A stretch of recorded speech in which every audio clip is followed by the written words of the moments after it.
The following is a special presentation of the World Baseball Classic.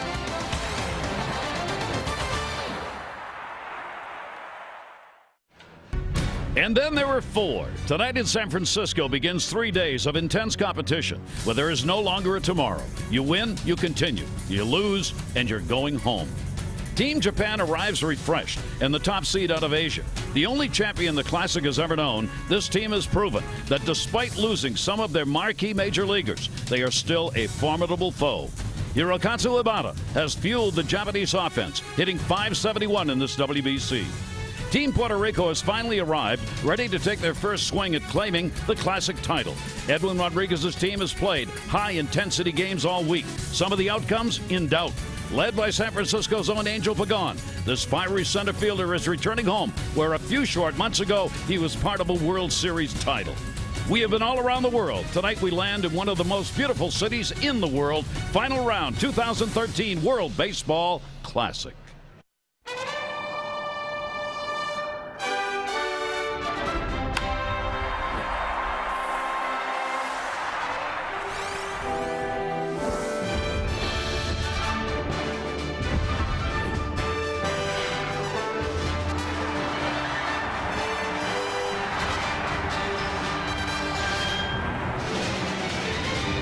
Baseball fans around the world and all the ships at sea, we welcome you to San Francisco. We started in this World Baseball Classic with 16 teams. It is now down to 4, and one will be eliminated tonight as Japan and Puerto Rico get ready to go, both seeking the championship. These two teams meeting for the first time in the World Baseball Classic. Gary Thorne, Rick Sutcliffe, and welcome everybody. Delighted to have you with us, and a very happy St. Patrick's Day. You can see, we did it exactly right with the green shirts. For once. Yeah, for once. 4 teams who are here and all have a story to tell. You know, my big concern is Japan. They have had 5 days since they played a meaningful game. Will they be rested or will they be rusty? We know that Puerto Rico played yesterday. Puerto Rico is ready to go as they've played day after day after day, and their stars have snuck up on nobody. Well, and when you talk about defense, nobody stands out more than Yadier Molina. If there's one guy that can slow down a terrific Japan offense, it is Molina. The cannon behind home plate, the leadership that he has in calling a game, that will be key tonight with Mario Santiago on the mound. But offensively, it is Angel Pagan. He is back home again here in San Francisco. He led the Giants, of course, to the World Series just a year ago. Can he lead Puerto Rico to the World Baseball Classic Championship? We'll find out tonight. Angel Pagan has put up the 360 numbers. He's gotten on base, scored runs, driven in runs, of course, with the world champion San Francisco Giants. Yadier Molina leads the team with that 368 average, and he too has a World Series ring. When we take a look at the other side of it, Japan is here with more runs scored and the highest batting average of the 4 teams that are here. Yet, we turn to pitching. Well, when you go back to 06 and 09, which we were both here, it was the pitching that helped them win that championship. Of course, in 06, it was Daisuke and Koji Uehara. Again, in 09, it was Daisuke and Yu Darvish. If they want to win again, it's going to have to be the pitching that is the #1 key. On the mound tonight is 24-year-old Kenta Maeda. He has outstanding command. He's led the Japanese league in strikeouts the last couple of years. He can expand the zone below and up. He is going to have to be terrific again tonight, as he has been in his first 2 starts, for them to get by an amazingly hot Puerto Rico team. For Santiago, he needs a better game than he pitched against the USA, but he did not pitch poorly in that game. He's going to be with the Dodgers organization. The head is just real tough. He won the Central League pitching Triple Crown in 2012. All the ceremony of the World Baseball Classic. First semifinal, one tonight, one tomorrow, and then the championship game. Great to have you with us around the world as we get set to go. Starting lineups when we come back to San Francisco. We welcome you back to San Francisco. It has been a glorious day here, and it's going to be a beautiful evening, a little bit on the cool side as we get going. But otherwise, it's going to be a great night for baseball, and a couple of ball clubs ready to rock and roll here tonight. Lots of fans, some 35,000 are expected to be here tonight. And obviously there'll be a very large contingent of fans for Japan. with a very large population of those with the Japanese heritage here in San Francisco. Yeah, but one thing that we know from Miami, it doesn't matter how many fans that Puerto Rico has here tonight, they're going to be heard, they're going to be loud, particularly if their team can get anything going offensively. It's about 10 a.m. in Japan. They expect that they will have one of the largest television audiences ever. 1 out of every 3 TVs was turned on in Japan the last time this team played here in the World Baseball Classic. They expect that many or even more to be watching this game in the morning hours in Japan. This is a very big deal for both of these teams. Let's take a look at the lineup that we will see for Puerto Rico, which is going to be the visiting team here. Pagan has been the table setter. Beltran's got some power. He's got the only home run this team has hit. Aviles has been the one who has provided the RBIs. You get to the bottom third of the order, and they just hope for a little scrappiness and maybe some on-base people. I don't know if they're going to get anything from the bottom of the order, particularly how good Japan's pitching is. The guy to me that has got to wake up is Carlos Beltran, possibly a Hall of Famer when his major league career is over with. He is hitting right now under 200 coming into play in this World Baseball Classic. And it will not be easy, as they are going to go up against a pitcher considered to be number 1 on the staff in Japan right now, a 24-year-old right-hander. And Gary, when you talk about the great pitchers, if you're going to get them, it's an old cliche, you got to get them early. And there is more pressure in this ball game than he has ever faced before. He did have an opportunity, though, over the last 5 days when Japan was in Arizona to talk to both Daisuke and Yu Darvish about this pressure. He has never pitched in international competition before pitching in the World Baseball Classic, and he said this will be the biggest game that I have pitched in my career. So he says, I think it will help me overall in my growth, but he says this next game is going to be the biggest experience I've ever had. Take a look at the defense, and they have played well as they always do. Defense has always been an important part of it. Decatur will make the start in left field. Joe Decatur, it'll be Iote playing in center. He has the strongest arm of the outfielders. Ichikawa will make the start in right field, a veteran. Matsuda, he will be at third base, a veteran third baseman there. Sakamoto gets the start at shortstop. Very good, big range. Totiani, he's a veteran at second base, good defender. And Abba, a seasoned veteran over there at first base. And working behind the plate, their big bat, Abe, who also has been a veteran catcher. They are going over the ground rules here in this ballpark. There are 6 umpires who will be working the game, as would be true for the playoff season in the majors.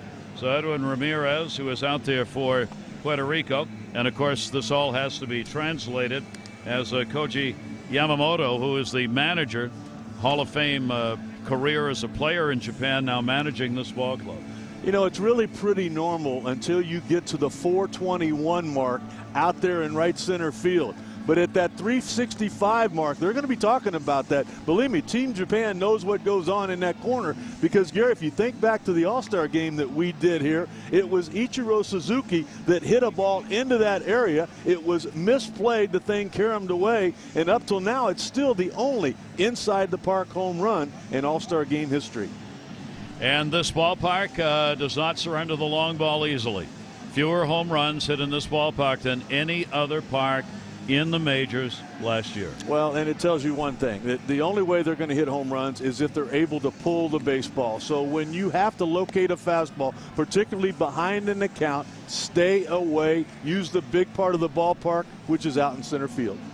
There's the numbers we were talking about, a substantial difference. Petco Park is not exactly a hitter's yard either, nor is Marlins Park, but look at the 84 home runs. That splash hit sign of the number of home runs hit out into McCovey Cove, which is the water that is beyond the stands in right field. There have been 62 home runs hit out there in McCovey Cove in the history of the ballpark. Gary, but part of the reason there aren't many home runs hit in this ballpark, the pitching of San Francisco is pretty good as well. And, of course, a lot of ceremony before the game. The great Orlando Cepeda from Puerto Rico brought the ball out to 2 representatives from the teams. Japan, their leading home run hitters. Sadahara O, of course, and they got to throw out the first pitch. So the ceremonies that took place just moments ago here in San Francisco. And there'll be lots of names from the many countries who have great baseball traditions who will be here. And that includes Edwin Robertson, who's going to be, Rodriguez rather, is going to be the manager for Puerto Rico, a ball club that's played a lot of games. Seemingly they're on every day they've had a game. They've had very little time off. Had to play yesterday, and as Rick pointed out, Japan has not played since last Tuesday. How will that affect them? They have played a couple of exhibition games against major league teams in spring training parks, but is that going to be enough to have kept this team from Japan sharp? We're about to find out. The hit is ready to go. Pagan will stand in. Angel Pagan has been the leader for Puerto Rico at the top with a 9 for 25, couple of RBIs, switch hitter. First pitch to him will be taken for a strike, and we are underway. Winner stays for the championship game, and the loser is done. Home plate umpire wants the baseball, Bill Miller, because they want to keep it. He's trying to explain, I think, that, and also the fact there was some wristband on that Miller wanted the starter to take off. We get some housework done here early. Well, that Hall of Fame for the World Baseball Classic continues to grow because they continue to get the first pitch in each and every series. Outfield will play deep and look for him, actually, for Pagan to go the other way. They give him all the gap room out there. And that pitch will miss outside for a ball. Pagan flew and then Beltran up. This Puerto Rican team comes in with 4 wins, 3 losses. It has not been an easy go for them. They've been in a couple of ball games in which they had to make comebacks in order to win.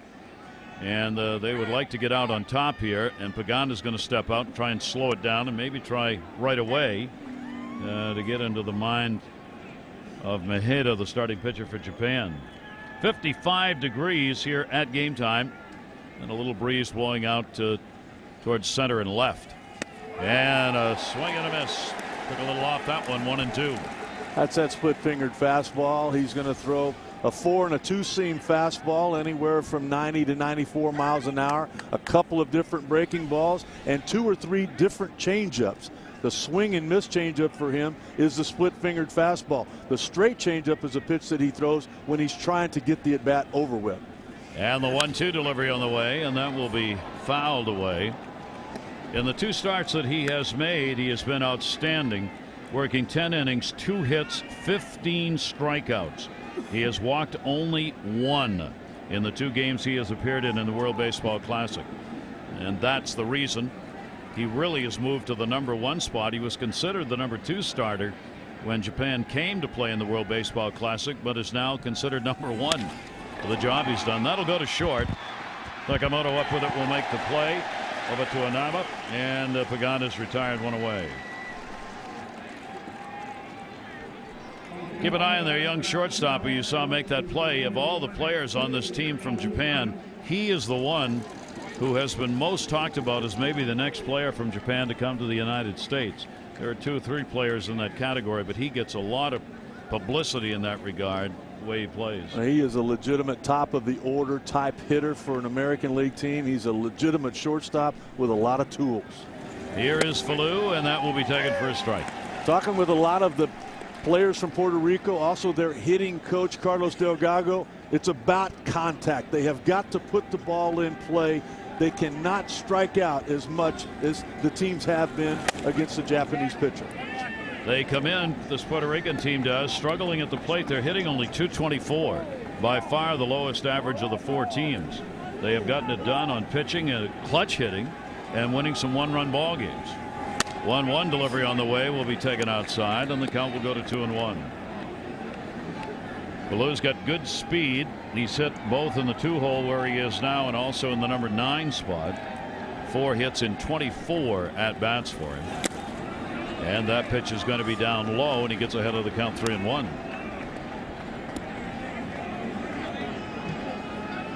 Only 1 walk issued in the 10 previous innings pitched.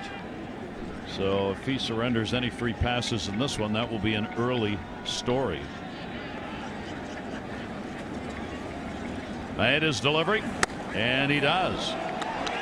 and looked in as though he thought he might have had a strike on that. For Puerto Rico, they come in with the 4 wins and 3 losses. This is how they arrived. First round, 2-1 record. They allowed only 7 runs. Second round, they went 2-2. Their starters got it done with a 2.75. Nelson Figueroa, with that big start, defeated USA in the second round, moving them on to San Francisco. It really is unbelievable that they're here right now. After that first devastating loss to USA 7-1, then they fell behind Italy. I mean, it looked like their series was over with, but they did come back then, and they're here now. Beltran will take the pitch outside for a ball. So Maeda struggling here, trying to find the strike zone. Beltran, even in this big yard, is not somebody you want to make a mistake on. See in the Classic, hitting only 192 with just 1 RBI. And the pitch to him, and that's going to miss down low, 2-0. You know what, Gary, Carlos was telling me before the game that this ballpark to him doesn't seem that big. It's just as the night goes on, it always gets a little cooler. The ball does not carry as well. He was talking about Miami being an absolute joke. He said the only guy there that could possibly hit a lot of home runs is Giancarlo Stanton. He said it's too big. It is a huge park. Well, the numbers stand up for him, Rick. Here in this ballpark, he's got a .318 batting average lifetime. He's had 5 home runs here and 18 RBIs in 51 games. So this is a ballpark he's done extremely well in. Maeda really struggling now. This is an early story on the first couple of hitters as he falls behind 3-0 with Yadier Molina waiting on deck, and he's walked to the back of the mound a couple of times just to try and regroup. Edwin Rodriguez was telling us in Miami that Carlos Beltran does not have any signs. He's got the green light here if he wants it. He'll take it. 4 in a row missed, and on 2 of those, Maeda looked in thinking maybe he had a strike. 2 on, 1 down. As you and I know, we've seen Bill Miller behind home plate for 14 years now at the big league level. 2010 he was at the World Series. 11 and 12 he was in the league championship. One of the bigger strike zones behind home plate in the game of baseball. I really feel like that Maeda had that scouting report, tried to expand the outside corner, and here in the top of the first is not getting that call.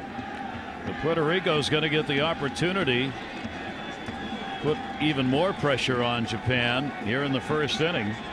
Molina, the cleanup batter, has gone 7 for 19. Yadier Molina does not have an RBI. It's been singles for Molina. 7 hits and 7 singles in the Classic. 1 down. They'll play for 2. And he's taking after 8 consecutive out of the strike zone, and that's a strike. A little bit surprised. Career high in RBIs for Molina during the past season with the Cardinals. A lot of that came on line drives to the right fielder.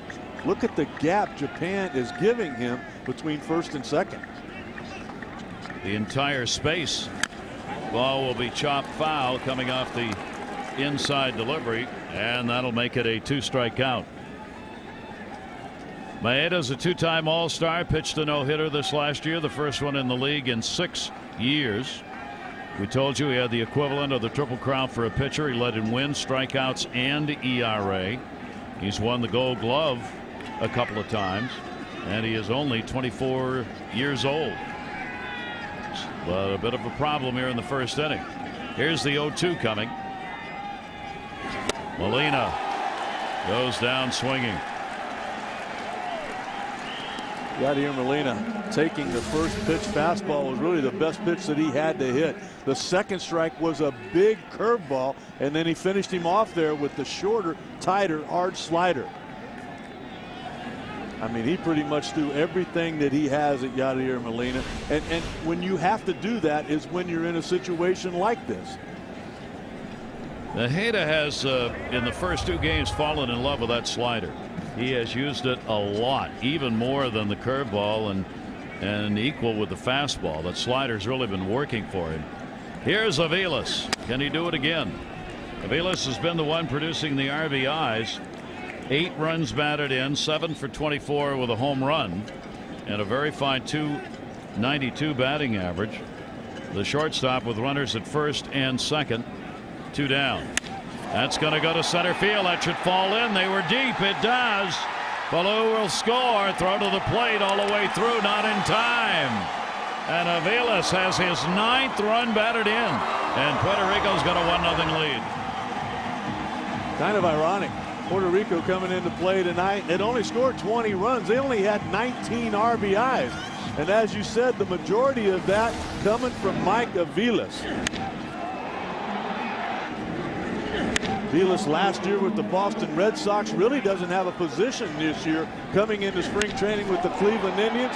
He may have one by the time this World Baseball Classic's over with.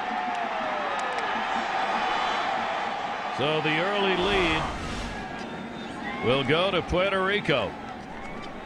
So the team that has had the most trouble hitting and scoring runs gets the first run off the pitcher who had done the best job of shutting down opponents in the World Baseball Classic. That's kind of the way the things have gone for the team from Puerto Rico. Looking at Carlos Delgado there as he talks to Yadier Molina about the last at bat. I asked Carlos Delgado about Alex Rios. I said, is he getting close? Is that swing coming around? And he looked at me and smiled and he said, you know it's not. He said that's the reason we got him out of the game yesterday. It was not the knee, the collision that he had with Pagan on the fly ball.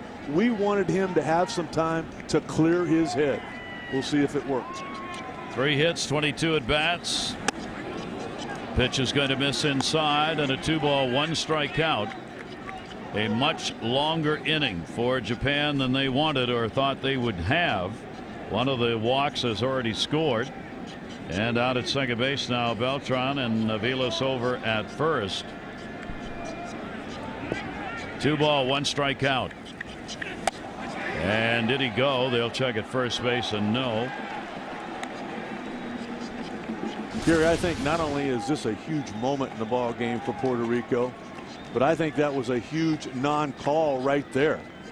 Instead of the count possibly being 2-2 with 2 outs, knowing that Maheda has the ability to strike you out, it's 3-1. Rios now for the first time in a while can be selective and cheat on that fastball. 3-1 delivery on the way, and that is in there.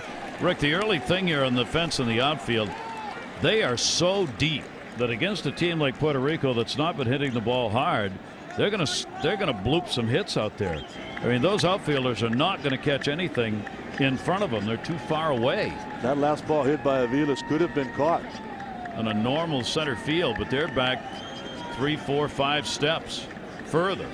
3 ball, 2 strikes, 2 down, runners go. Ground ball will go to short. Nakamoto up's got to hurry. He will get the out. So for Puerto Rico, that's the start they had hoped for. 25 pitches thrown in the inning, a run with 2 left on. One of the truly great shots in the world. The Golden Gate Bridge out of San Francisco over the bay. The ocean's right out there and a very busy harbor here for Japan. To look for here, their regular leadoff batter, Torriani, has been able to get on base. They have great power. Abe is batting in that cleanup spot, and Sakamoto has also delivered 6 RBIs, and even in the bottom of the lineup they got a good hitter. So this team offensively is tough. They trail. Torriani leads it off, 3 for 11, a home run, 2 RBIs. On the mound, Santiago, who works quickly, and the pitch is in there for a strike, 1-1. Santiago, of course, took the loss in that game against USA. The first game played in round 2, couldn't get through 5 innings. And it was really about the odd numbered innings. They scored a run in the first, the third, and the 5th off the right-hander from Puerto Rico. Torriani will take the pitch, and that is going to miss 2-1. Japan now has a record here of 5-1 in the World Baseball Classic. They are 12-2 when they score first. They are 5-4 allowing the first run of a ball game over the 3 years they've played in this Classic. So when they've given up the first run over 3 years, their record's 5 wins and 4 losses. They've given up the first run here. 3-2 delivery on the way to second base. Ballou plays it and gets the out. for Japan. Take a look at how they got their 5-1 record and got here. First round, the only loss was to Cuba. Second round, they went 3-0. They scored 30 runs in that second round. Their starting pitching, look at that ERA, 1.31 with 24 strikeouts and 20 2/3 innings. Yeah, and really that loss to Cuba didn't mean anything. It was only a game that determined the seeding as far as the next round was concerned. So the games that they had to win, they have done. And that pitch will be taken for a strike. Nevada at the plate is the designated hitter. Look at that average, 8 for 14 with 3 RBIs. He is the designated hitter for Japan, batting in the number 2 spot. As we said, their offense has been the most productive of any of the 4 teams. They have scored 43 runs and a team batting average of .294. Second to the Dominican in offense of the 4 teams remaining. Inside to it. 2-ball, 1 strike count. Well, we've seen this with Japan offensively over the last several World Baseball Classic. It's about balance. They can do a lot of things from top to bottom. Vada will take the pitch outside. He gets ahead on the count here. 3 balls and 1 strike. Take the walk if he can get it.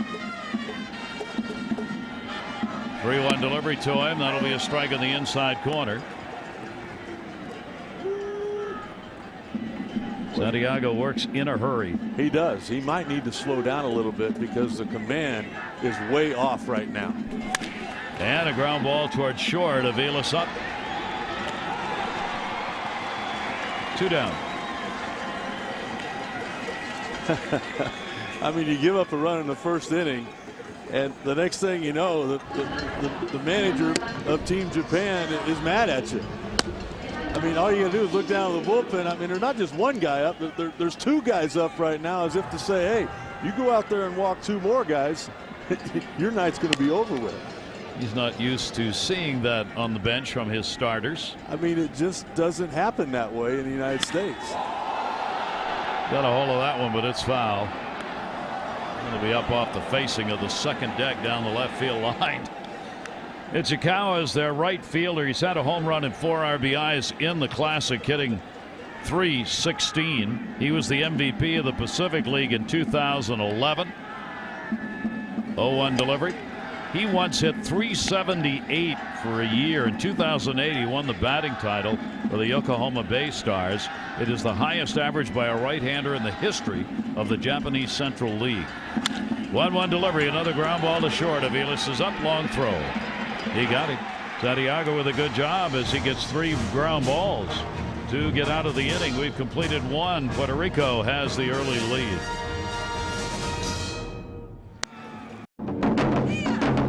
Lots of color everywhere we have gone in this World Baseball Classic, and it's not going to end here in San Francisco. In one of baseball's prettiest parks, AT&T Park on the City by the Bay. And the breaking ball will be in there for a strike. Majeda's got to settle it down. 33 batters faced in this Classic before tonight. He had only 2 3-ball counts. He had 3 3-ball counts in the first inning. Rivera will take the pitch outside. Well, and Gary, as you mentioned, coming into play in his first 2 starts, he only had 1 walk. And in the top of the first, walking back-to-back Puerto Rico hitters, ended up giving up that run because of it. Rivera, the off-speed pitch, had his timing off. 3 for 11 with a couple of RBIs for him. Well, one thing about Majeda, watching the video of the last couple of starts for him, getting that high strike. We talked about the big strike zone of home plate umpire Bill Miller. Normally he doesn't go to that curveball till the 2nd or 3rd time through the lineup. He's breaking it out right now. 1-2 delivery on the way, and then the fastball will be taken inside. You know, Gary, I look down into the bullpen. The guys up and throwing. Now they've taken the jackets off. I mean, they are flat out getting ready to come in any sign of trouble. Carlos Rivera, 2-2. Outfield stays very deep on him. And that'll be a ground ball to that hole. That's going to be a base hit. So the leadoff man on here in the second inning, hit number 4 in the Classic for Rivera. You know, that's one thing right there you very seldom see with Japan. Normally their infield defense is set up according to how they're going to pitch. This is an off-speed pitch. This is a split-fingered fastball down and away. If a left-handed hitter is going to do anything with that pitch, he's going to pull it. But look where the second baseman was starting his defense at. He was pretty much straight up the middle rather than in that hole, cheating over to that gap to maybe make that play. So Puerto Rico getting some hits early in this ball game. Number 2 for them, and the leadoff man on. Here's Andy Gonzalez. So that 176 batting average, 3 for 17. But does have 3 RBIs. Step off, no throw made. You know, he's only got 3 hits in this series, but I really think up to this point, Andy Gonzalez has the biggest hit. That 2 RBI double with 2 outs against Team USA broke that game open. And he's bunting. So they're playing for a run here, tried to push it down to first base. I kind of think to begin with he wanted to bunt for a base hit there. And at the last second he just kind of panicked. The last second he drops it down. It looks like he's going to go, and then he just completely came unglued. Puerto Rico could not get a run in the ball game yesterday when they put the leadoff man on base. They did it 5 times and did not score a run when the leadoff man got on. See if Gonzalez still wants to sacrifice here. He does. Right back to the mound. They're going to go for the runner at second, and we'll get him. Almost turned a couple. So the sacrifice does not work. The 2-time Gold Glover on the mound makes the play. And I don't understand why you would try to sacrifice. Think about the game yesterday, Gary. Edwin Rodriguez called for that right there. Rivera had to come out of the ball game because of a hamstring issue. Remember when he got the base hit and they pulled him out of the game? Now you're forcing him to run again. I mean, he's not fast to begin with. Plus you're taking a chance on an injury, along with the fact that's a Gold Glove winner on the mound. So they change runners at first base, exchanging. Gonzalez is now there. Jesus Feliciano coming up. Feliciano getting the start in left field, a position where Puerto Rico's had a couple of players coming in and out. Only 1 for 7 for Feliciano in the Classic. 1 for 11. Feliciano not under contract with anybody for a major league team. Puerto Rican native, last year AAA Mets organization. Will take the pitch away for a ball. And Mejia being forced to throw, or forcing himself to throw, a lot more pitches here in the first 2 innings of this ball game than he would like to or wanted to do. And it's not the umpiring, he's just not in the strike zone. Bill Miller will give him the strikes if it's there, but he's thrown 34 pitches already.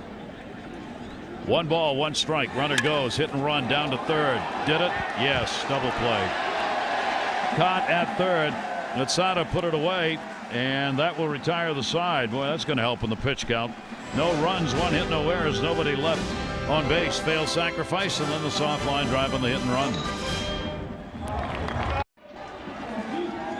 Let's take a look at the defense for Puerto Rico, which at times has been a problem. They have committed 7 errors. Feliciano, as we said, in and out of that left field position. Pagan is steady in center field, and Rios has played a solid right field for them. In the infield, Andy Gonzalez may be their best defensive player in the infield. Mike Aviles at short, Irving Falou at second base, Carlos Rivera over at first. And the pitch will be taken for a strike with Yadier Molina working behind the plate. Abe up. Here's their leader, soon to be 34 years old. He can pump it, drives it to left field, but that's a big park, and it's hauled in.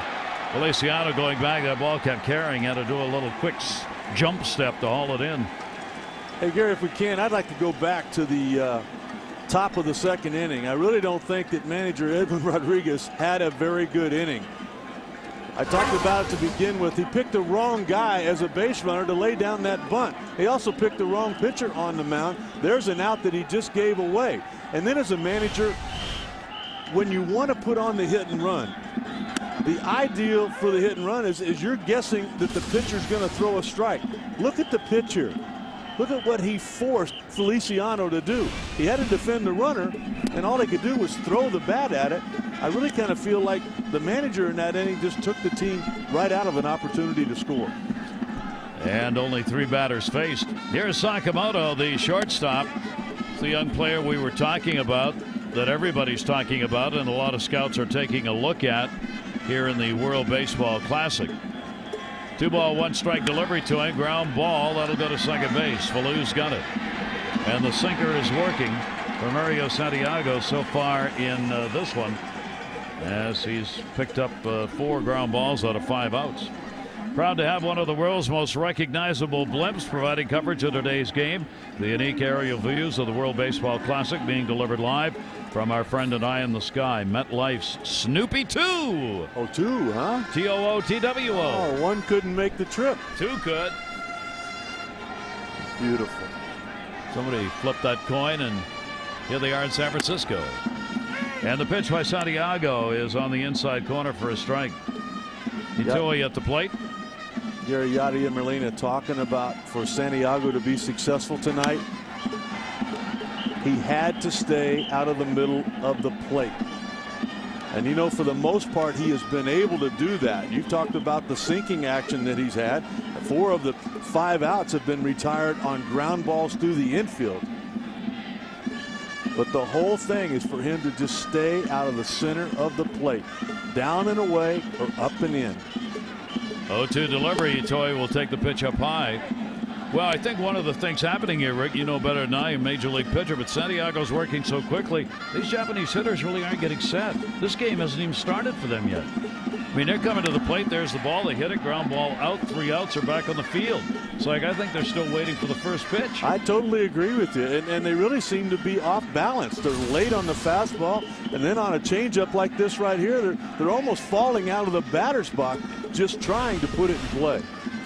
Here's the 1-2 delivery. Itoi will take that one. It is going to be low for a ball. 2 down, nobody on. 6 for 19, a home run, 7 RBIs for the center fielder for Japan.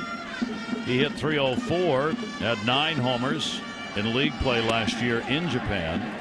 And Santiago will just miss outside with that one. 3 balls and 2 strikes. Here's where you just stay on the outer half of the plate. It doesn't even have to be down. You've got to throw a strike on the outer half right here.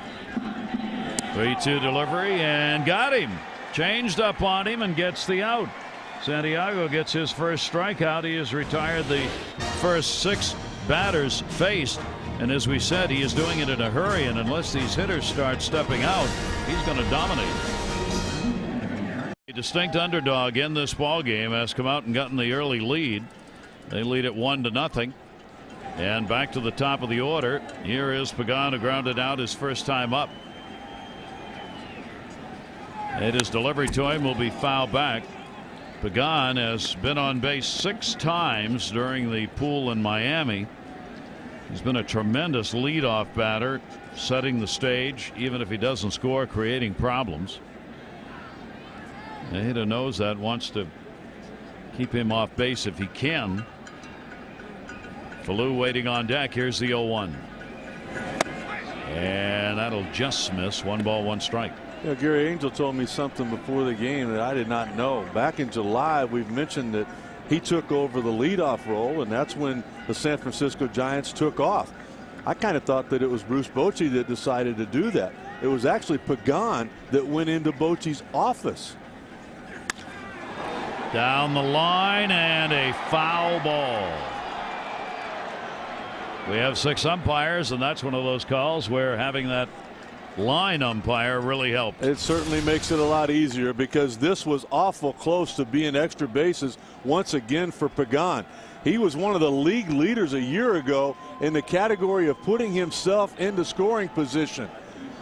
Take a look right there at Ted Barrett, the umpire, veteran umpire down that left field line, as usual, getting it right. And a 1 ball, 2 strike count.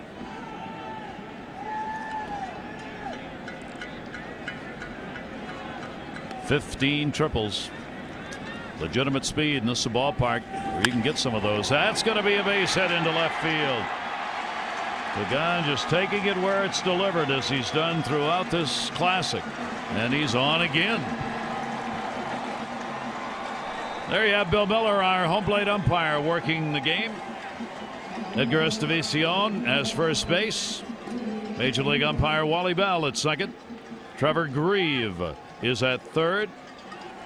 Ted Barrett, Major League umpire, in left field. And Paul Hyam down in right. You can see with their jackets on, it is a bit cool here tonight, and will get cooler. Temperature by the time we get done will probably be in the upper 40s. So the leadoff man on Pagan is Falou. He drew a walk and scored the run in the ball game. He'll take the pitch. It'll miss down low for a ball. And I really think in this situation he's got to at least take one strike. Right along with the fact that he walked in his last at bat. Let Angel Pagan get as many looks as he can at the pitcher coming to home and possibly steal second base and do what we talked about earlier, putting himself into scoring position. And the step off and no throw made over to first base. We don't see that much in Major League Baseball where pitchers do that at first.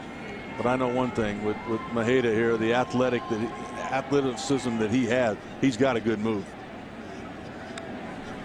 Runner not going. Ball will be popped up. Third base. Not a lot of room in foul territory, and not enough here to make a play. We haven't seen a lot of running here in the Classic this year. Puerto Rico's done as much as anybody. They've got 6 stolen bases out of 7 chances, and they have really used that to their advantage. And Pagan over there has 2 of them, 2 for 2. I just couldn't help but think here, as you talked about there not being a whole lot of foul territory here, as you see that ball would have been caught at the old ballpark here in San Francisco. There was all kinds of room at Candlestick. All the new ballparks bring the fans much closer to the play. There is a throw over to first base. Pagan back. And he was going on that particular pitch right there. I don't know if it was going to be the hit and run or just a straight steal, but Maheda caught him leaning there. We talked about it in San Juan. It was also true in Tokyo. The foul territory was enormous. That really helps pitchers. I mean, it gives you outs. Bullpen has been active throughout here for Japan. Runner not going. That pitch misses. And the count goes to 2-1. Right now, I think is the perfect time to send the runner, as opposed to when they lined into a double play on the last hit and run in the top of the second. This is the perfect spot right here. You've got speed at home plate, and you've got the pitcher in a hole where he has to throw a strike. Maheda with the runner going. Ground ball back to the mound. Still going to get him. There's one relay. Big double play. Boy, that Gold Glove. 2 of them that have been earned by Maheda on the mound showing up here early in this ball game. And the only place in the world that Falou could have hit the ball where it would have been a double play. Because of the speed of Pagan, you could see the shortstop there was covering. There was a hole between shortstop and third. Look at the shortstop coming into view. If that ball could have been hit in the hole, it would have been first and third. That is just a bad break for Puerto Rico. But I love the fact that Edwin Rodriguez continues to be aggressive. So he's recorded 4 outs in the last 9 pitches. Double play in the second inning. Feliciano hit into it. Now Falou hits into one. That'll clear the bases. Beltran at the plate with 2 down and nobody on. And that pitch is going to be in there for his strike. He drew a walk, 1 of 2 in the first inning. Aviles got the RBI base hit.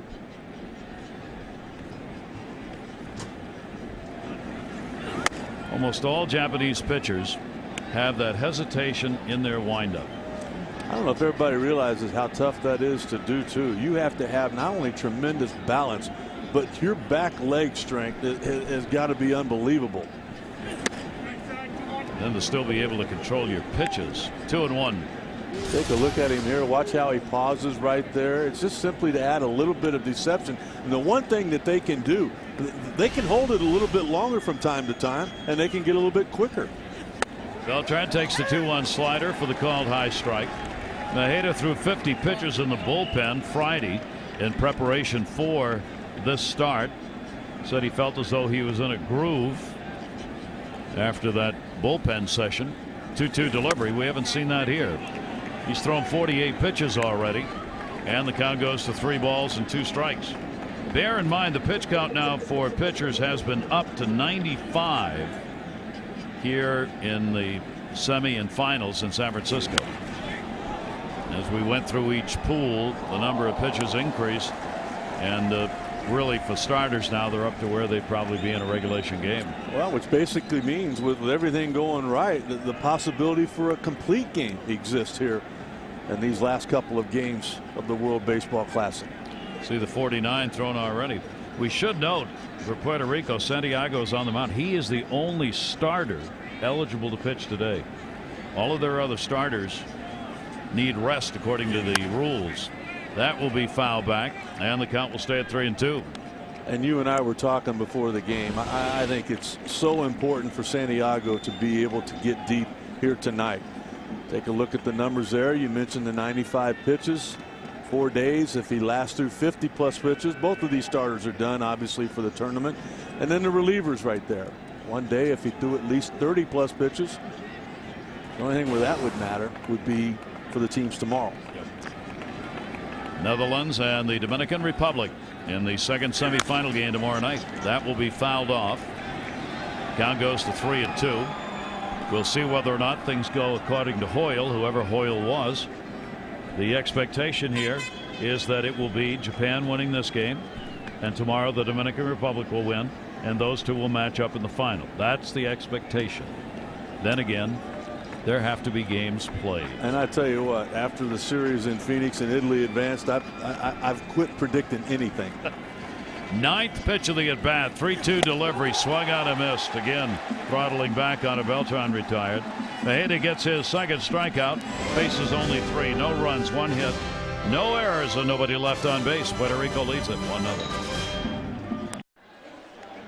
It kind of looks like Kenta Mejia is starting to get it together. There you see Abe asking him, where you at? Where's that split-fingered fastball? We're going to have that. It's not there, but what is there has been that slider. Look at the 0-2 pitch to Yadier Molina to help him get out of a jam, and then watch the last pitch of the last inning. That's a 3-2 count. That ball put up in the air to left field. It is back near the warning track, and it will be hauled in. Nakata going after the first pitch, their left fielder, and almost got one out of the yard. Well, you know what? He did get one out of a lot of the other yards, but it's starting to get a little bit later. It's a little bit cooler than what it was earlier when the game started, and this ball just simply is not going to carry. Everybody out there in those left field bleachers thought that a souvenir was headed their way. And again, Santiago starts this out. 1 pitch, 1 out. Here's Nava, the first baseman. Nava's had a 6 for 19 with a home run and an RBI. Japan is on top as far as home runs that have been hit in this classic. They have hit 8 home runs. You compare that to the 1 for Puerto Rico, and that's going to be a 1-ball, 1-strike count. That's 7 in a row that have been retired now by the 28-year-old right-hander Mario Santiago. 1-1 delivery on the way, foul back into the screen. And I think, Gary, right along with what you said, he's getting quicker. I mean, that ball was fouled straight back. He had to get another one, and he's like, get in there, let's go. I think Japan has got to try to slow him down. If they don't, 9 innings are going to disappear on him. And Abe's a very big hero in Japan, 40 years old. He's had over 2,000 hits. You hear the Japanese fans singing and jumping. They do this for his entire at bat. They'll end it right here.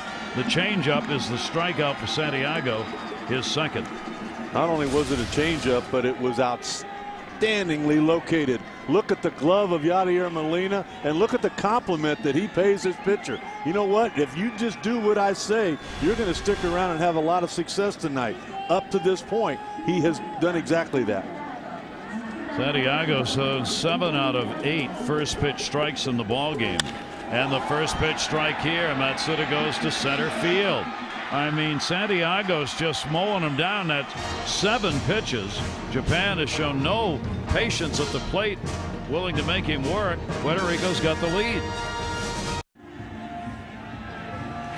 Fans, want to remind you can go to WorldBaseballClassic.com, bookmark it, your own one-stop source for news, video highlights, online shopping for authentic jerseys, caps, collectibles, and more. Shop 24 hours a day and gear up as you support your team by wearing the official colors of your country. WorldBaseballClassic.com, accessible on your computer, tablet, or smartphone. Gary Thorne, Rick Sutcliffe. My grandson requested 2, not 1, 2 Team Italia jerseys today. Oh, really? So I got to go online and do some shopping. You know what? I think you can go into the lobby at the hotel. I saw the stand there today. Do they have all the? I don't know. I would start there. I'll have to though. look there. I saw Bert Blyleven buying some stuff. I was going to say it was for sale. It's fouled back. Nobody'd buy that. Here's Yadier Molina. Molina struck out his first time up. He's 7 for 20. Ricky Bonas, the pitching coach for Puerto Rico, and I was talking with him before the game today. I said, okay, what are you going to do here? How do you win this thing? He said, we pitch well. He said, I told Mario Santiago, follow your nose. And then he looks at me and smiles. He said, your nose's name is Yadier Molina. That goes to center field. Itue is there. Will put it away. 1 down here in the 4th inning. You know, Gary, a lot of times you look at a young pitcher and you wonder, is he going to last? Well, I really never worry about how a guy gets to the point where he releases the baseball. You let everybody do whatever they do. But how they finish. Look at the arm finish of Maheta there. Look at how it completely wraps around his back. And the way I had that described when I was a young man is that your arm is it's like a dragster. And when a dragster hits the finish line, what happens? A parachute comes out. There's a lot of room for it to slow down. It's not like it hits a brick wall. For those guys that don't have that rotation and the elasticity to let that arm come all the way through, trouble is normally going to happen. Boy, Maheta has a beautiful finish. And Maheta with the 1-0 delivery, and Aviles will foul it away. Like Aviles again coming through for this Puerto Rican team. The RBI base hit. First inning, he has now driven in 9, even though his batting average has been fairly low. Boston Red Sox 250 with 13 homers, 60 RBIs, where he finished up last year. Aviles will be followed by Rios. We're in the 4th inning already of this ball game, and the Aviles RBI holding up. Puerto Rico 1-3-0. Japan coming in with the highest average and the most runs scored. All 9 have been retired. Maheta with a 2-1. And Aviles on the off-speed misses. I'll tell you another thing, Gary, that Aviles has done that surprised me. I didn't realize he could play shortstop as well as he has. He made an error the other day. He kind of got caught in between on a ball, but for the most part, he has made all of the plays and, of course, driven in most of the runs. 2-2 delivery. And Aviles will pop that one up right side. Again, those outfielders so deep, a long way to go. Ichikawa comes on to get it. Aviles is out of there, 2 down. That'll bring up Rios here in the 4th inning. Maheta went 14-7 in league play this past year with Hiroshima. Had a 1.53 earned run average. He led the league in the pitcher's triple crown. And the delivery on the way, and Rios will take that breaking ball for a strike. He's just got so many weapons. The fastball command all of a sudden starting to be there, along with the slow curveball, the hard slider. Just missed, as opposed to missing by a foot or more in the 1st inning. The only thing he hasn't got going yet is that split-fingered fastball, and that's something that's usually more effective to a left-handed hitter. 1-1 delivery on the way. That's going to miss outside. 2-1 strike count. Maheta's thrown 62 pitches so far. Led the Japanese league last season. Wins, strikeouts, and ERA. The triple crown for pitchers. 24 years old. 2-1 delivery. Way out in front of it. Foul ball. That's what happens when you struggle. You get something off speed that's in a position you can handle, and you're too quick, as he was here. And what normally happens after that, you get a fastball on the inner half of the plate, and you're late getting to it. He's not had the ball out of the infield in his last 9 at-bats. Really unusual with the power he's got. Rios, the 2-2. And that'll miss outside. So a full count, 3 balls, 2 strikes. I'll tell you one thing, Gary, I'm trying to bear down on Rios and see what's wrong. It looks like his stance is slightly closed. And that's not when he's at his best. And he'll foul tip it into the mitt. Ada gets the strikeout. That's going to be his third. He retires the side in order for the first time in the ball game. And a pitcher's duel, and we've seen so many of them here in this World Baseball Classic, is underway here in San Francisco. There are a few people who have tried to take a swim from that island. They haven't gotten very far. That's Alcatraz, one of the longtime prison haunts in the United States. It is now part of the National Park Service, where you could take tours, where the Birdman of Alcatraz was made famous. You know, that's something I truly would like to do. Go to prison? No. I'd like to tour a prison, but I don't know if I could sleep after doing it that night, man. Maybe I should. You've never gone to Alcatraz? I never have. Oh, you got to go over. No. It's a great tour. The Park Service takes you through it. They show you the cell where the Birdman of Alcatraz was. They show you other cells where some of the infamous criminals were. They show you where there were 3 attempts, I believe, to swim. People who actually got to the water at Alcatraz and tried to swim. The current there is unbelievably strong. Nobody ever made it, but if I remember right, one disappeared. They never knew what happened to one who left, but they had a feeling he didn't make it to land. Well, they don't know. He might have made it, huh? Well, he might have made it. That's if I remember the story right, that's true. Tordiani grounds out again. That's 10 in a row, retired by Mario Santiago. What a job he is doing here in this start. He pitched in the Korea Professional Baseball League before signing with the Dodgers in the offseason. Not really a lot known about him, and the Dodgers, I guess, Rick, have signed him kind of as an insurance policy. They have. I mean, he's a guy that can step in, and that insurance policy might become part of their starting rotation when the season begins for 2 reasons. Zach Greinke, the $100 million free agent that they just signed, has elbow problems, and of course he's pitching so well. Santiago's doing a heck of a job here. That ball's going to be fouled off. You know, Gary, I heard a great story from the front office of the Kansas City Royals today. They really wanted to keep Santiago. He was a great kid. He was great for the organization. He was pitching well. But he had some issues with his family and some financial problems, and he needed to make more money. They let him go to Korea so that he could not only take care of his immediate family, but his parents, grandparents, and some other things. Good for them. A base hit up the middle, and there's the first base runner for Japan.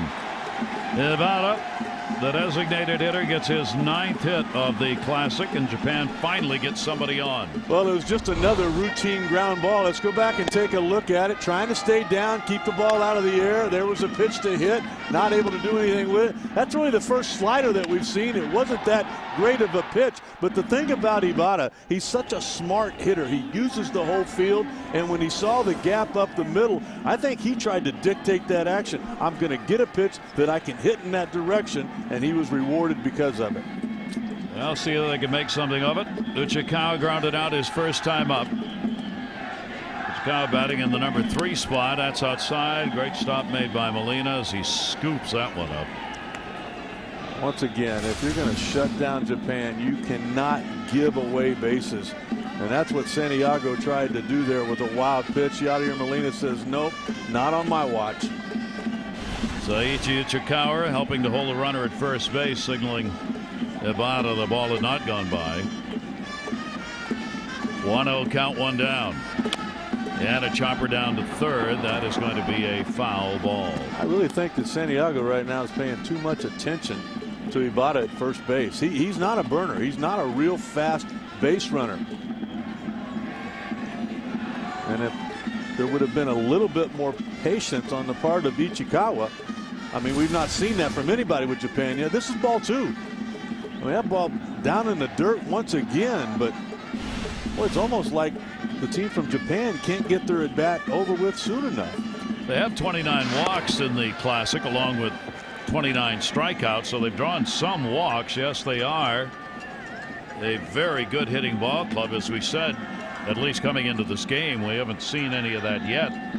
As a team hitting .294, they'd scored 43 runs. The Netherlands with 35 was second in that department. Slow roller first base. Rivera will tag the runner. Try, didn't get him, but he's out outside the base paths. Home plate umpire makes the call. Bill Miller. He had the view. He was going right down the line with him. And I really love how he took charge there. Take a look at Bill Miller. Look at him hustling from the very beginning. He makes sure that Yadier Molina is out of the way, and then he could clearly see the tag.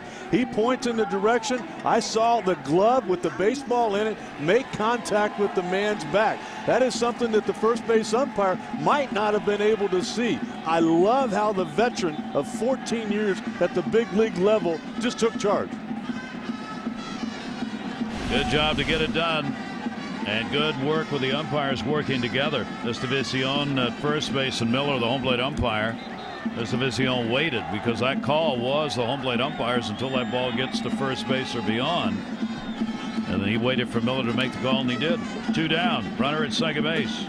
Ivey up, fly to left field his first time up, and will take the pitch for a ball. Look at Yadier right there, saying, look, I've gotten you this far.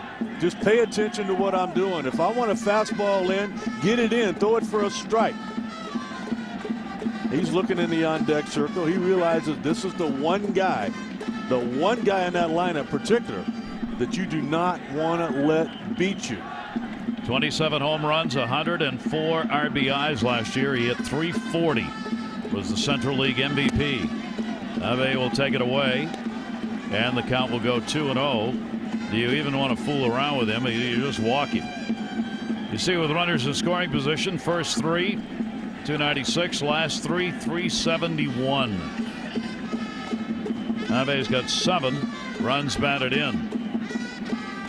And that's going to be outside. The count goes to 3-0. 34-year-old at the plate, showing the first sign of patience that we have seen in this lineup. I think you're right. I think they're pitching around him. I know those last 2 pitches were, both of them changeups. Don't miss. And again, a 3-0 changeup. I might have thrown that pitch to Babe Ruth if I would have ever faced him. But that's the respect they're showing right now, Gary. Now I think Molina's going to want that fastball in. Let's see if we can't get in there. Runner at second base. Here's the 3-1 delivery. Got it in there. Slow roller. Going to be a tough play. Santiago guns it, 1 hop, and a nice play by Rivera. They get the out with their defense coming through for him that time, as Santiago made the 1 hopper to first base, and Rivera was able to scoop it up. No runs, 1 hit, no errors, 1 left on base. First hit of the ball game for Japan, but the defense gets it done for Puerto Rico. It's still 1-0. Well, a very surprising situation in this ball game, with Puerto Rico getting a run in the first inning on the Avila base hit, and they've made it stand up so far. Maeda on the mound has struggled a bit with control. Here's Rivera, who will foul it off.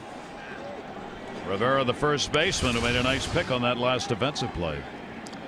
Santiago doing everything he could, making sure he didn't throw the ball away, thinking down, the ball skipped, and Puerto Rico catches a huge break. I believe he's out. What a great call. I thought he was safe when I first looked at it, but I think I got fooled by looking at the first base coach. Rivera had a single his first time up. Ground ball towards short this time. And he is retired. Sakamoto, the fine young shortstop, puts it away. And 1 away here in the 5th inning. That'll bring up Gonzalez. 67 pitches thrown by the starter. Maeda settling in after that first inning when he walked 2 with 1 away, which resulted in the Avila's RBI. Here is Andy Gonzalez. Gonzalez headed to a fielder's choice his first time up. He's gone 3 for 18 in the Classic. Puerto Rico making it to the semifinals for the first time in the 3 World Baseball Classics. They've got 11 players who have played in the Classic before, 6 of whom are here for the 3rd time. 0-1 count. Maeda outside with it for a ball. You may wonder why there aren't any major league players on this Japanese roster. Well, this team was put together beginning last fall. They actually have tryouts. They invited 33 players to try out, and they cut 8. and set the stage, and then had this team working out since January as a team. That'll be popped up towards first base. And they consider it disrespectful to the players who made the team if a player was invited from the major leagues later to replace somebody who had tried out and made it. And so they set their roster and said that's it. And even if players in the majors had wanted to come, they were not going to get invited. You know, kind of interesting. They had 3 guys back in '09, just 4 short years ago, on the all-tournament team. Aoki, the outfielder for Milwaukee, Daisuke, of course, and Iwakuma, the pitcher. All-tournament team. We don't need you. 2 down is Feliciano. Feliciano hit into a double play his first time up. He's gone 1 for 12. Puerto Rico trying to pull yet another stunning upset in this World Baseball Classic. Far from over, but they're in a much better position right now than I think most people would have given them at the beginning of the game. Yeah, but who would have thought that Figueroa would have dominated the 6 innings that he pitched? And once again, Santiago throwing zeros up as well. Yep. Pitch is in there for a strike. 2-1 on Feliciano. Pagan top of the order waiting.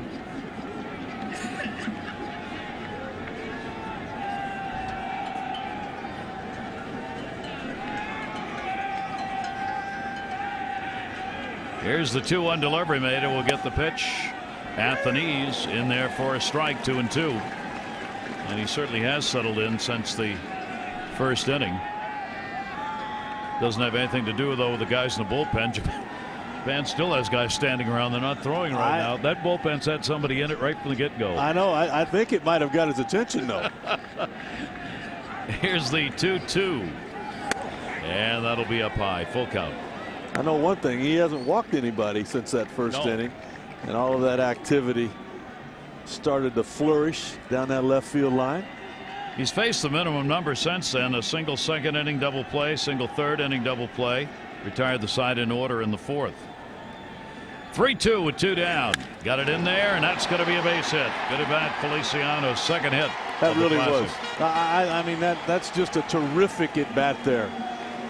With the count 2-0, Maheda was able to throw 2 sliders for strike. So on a 3-2 count, in the back of your mind, you know what? He may try to backdoor that slider again. He thought about that. He had it in the back of his mind. He did not get fooled and take strike 3. Instead, he hit a bullet to get out there at first base to keep the inning going and to bring up their best offensive force. So they do turn it over.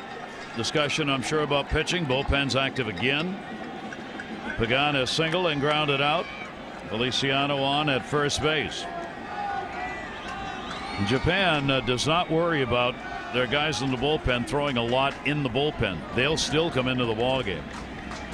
They'll let them come up 2 or 3 times down there in the pen before they bring them in, and they'll throw a lot. Interesting that Japan set their pitching rotation. They've got only 4 relievers on this staff. The rest are starters.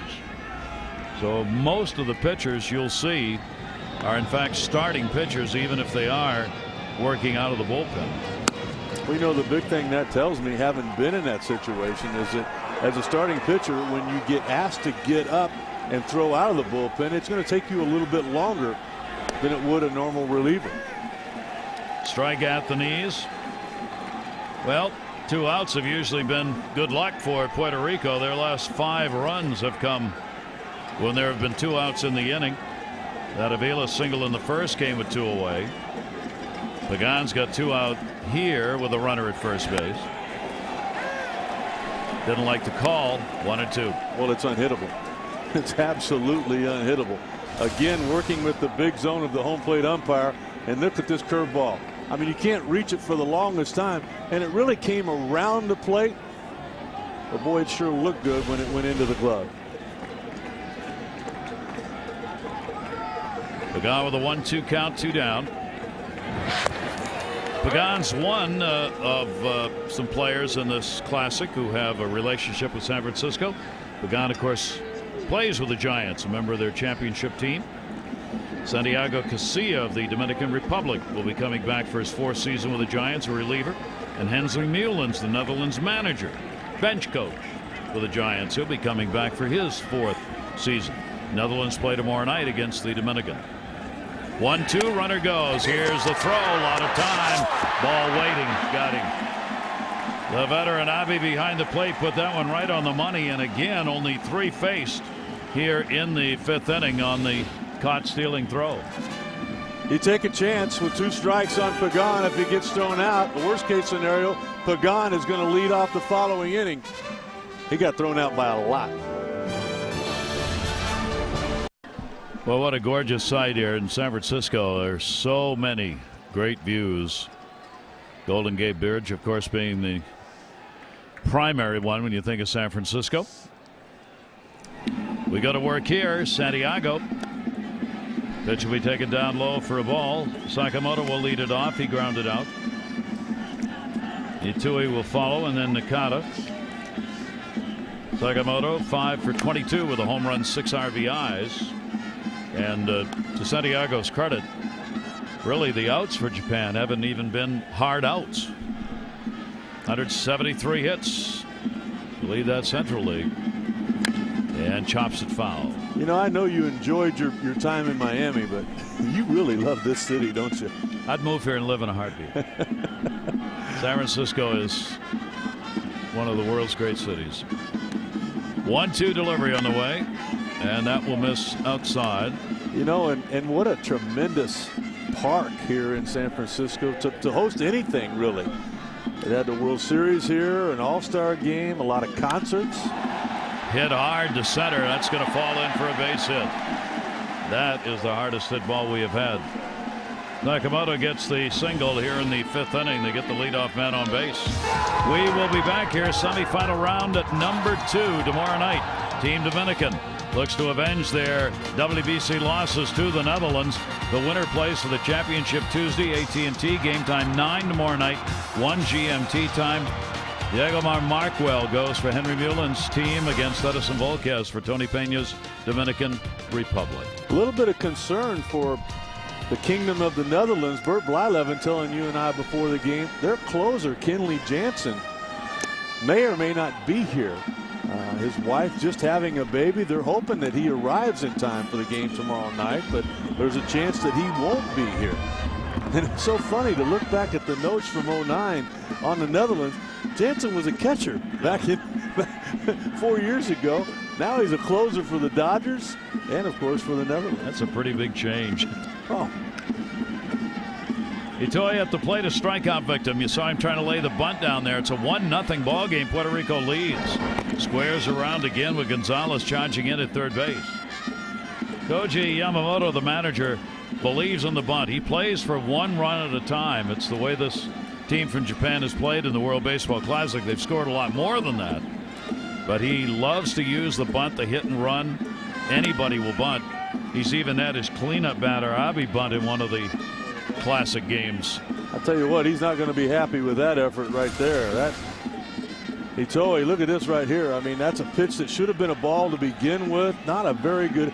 And one thing we know about Japan, they'll pull a guy out in the middle of an inning on defense. If they don't like an at bat, they'll make a change. Play well or you're gone. So Itoi now with 2 strikes, and the runner at first base. Gonzalez still in at third. Ground ball towards the hole. Got to be knocked down. Falou the play. Got him. Oh, what a beautiful play. Falou at second base. He made the perfect throw to get it over, and look at the coverage here at first. There might be somebody in the 9th inning that gets credit for a save, but this right here might actually be the save, and I think he gets the call perfect. Look at the effort there on the part of Rivera. Now watch him. He's got to get back to the bag. He's got to catch the throw and find the base at the same time, and he is able to do that. Boy, what a great play that was. Well, boy, you know, I mean, if he's safe right there, if they don't make that play, you know that this guy's going to lay down a bunt. Then you've got 2 runners in the scoring position, and you only have a 1-run lead. All right, now Rivera's saving the bacon for Puerto Rico with this play at first base. Runner at second, though, potential tying run. The count is up. Look at Falou get down and knock that down. Wow. Boy, the range that he showed, you know, that he was hanging out close to second base, trying to turn the double play. Sho Nakata will take the pitch. He flied out to left field his first time up. Nakata had a chance to come to the U.S. and play. He had offers from the Twins, the Mets, and the Mariners. But he decided to stay in Japan after high school to become a real good home run hitter for the Ham Fighters. And we're going to get a little visit to the mound here along with the trainer regarding Santiago. Well, I think Falou is telling Santiago, you've got to be honest. Something is wrong with him right now. They're going to make a change. And it looks like he was pointing to his right shoulder.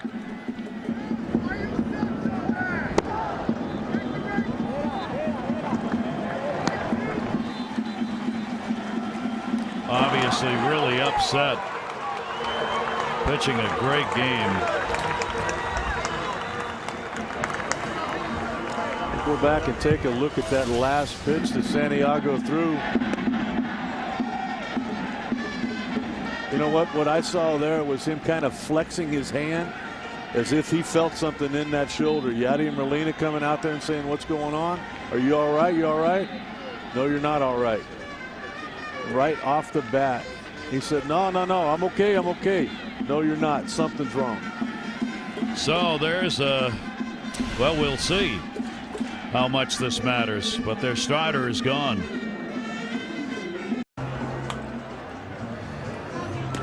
Well, Santiago, 4 1/3 innings, no runs, 2 hits, no walks, 2 strikeouts, only 61 pitches thrown.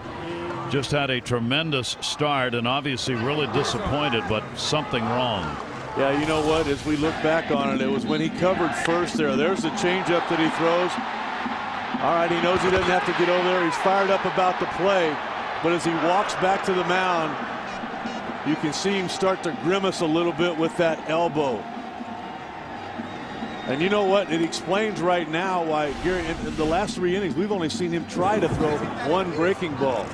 Instead of the shoulder, as Yadier Molina pointed to, I think it's the right elbow of Mariel Santiago, and that's an absolute shame. You can only hope, as he stretches it out there, that maybe, hopefully for his sake, it's just a cramp. And he's not even going back to have it checked or to do anything with it. And I also wonder whether they knew about it before, Rick, because they had bullpen action.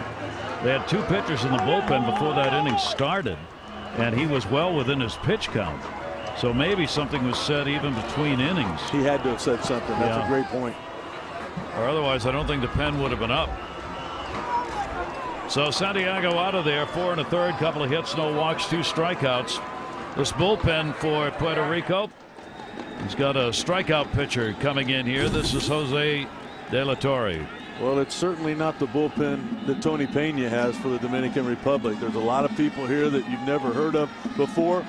For De La Torre, it's kind of been an up and down World Baseball Classic. At times he's been outstanding, and at times he's been roughed up. Overall, the bullpen 2-1 with a 3.56 ERA. 30 1/3 innings worked with 32 strikeouts for the bullpen, Puerto Rico. Nakata up, runner at second base. And a 2-ball, 1-strike count now. Puerto Rico leads at 1-0. Another opportunity for Japan. They got a runner to second in the 4th inning and stranded that runner. Sakamoto had a single. He went down on the ground ball out.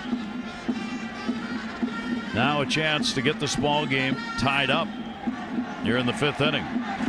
And a swing and a miss on a pitch away. 2-2. There's a couple of numbers that jump out at me with Nakata here. The fact that he had 24 home runs, he's got that big leg kick, he's got big time power, but the fact that his average was under 240 tells me that there are a lot of holes in this long swing. A couple of breaking balls to get back into the count at 2-2. And that'll be outside. He will stay away from that one. De La Torre, with those 3 runs, 6 hits, and 4 innings worked, he's given up 1 home run. These numbers obviously can be a bit deceiving because there's not a lot of work that these pitchers have had in the Classic. Teams have spread it out over their bullpen. 3-ball, 2-strike delivery on the way and outside. So he'll draw the walk. First walk picked up by Team Japan. 2 on, 1 down. And we want to remind you MetLife is proud to cover tonight's game with the unique aerial shots from one of America's most recognizable blimps, Snoopy 2. For over 25 years, the MetLife blimp has provided one-of-a-kind aerial coverage of sporting events, and they are thrilled to have the blimp here for the 2013 World Baseball Classic. Game 1 semifinal, and the great shots from on high here in San Francisco. So for the first time in the ball game, Japan gets 2 on in the same inning. That's what it looks like from up there. Here's Inaba, a strikeout victim his first time up.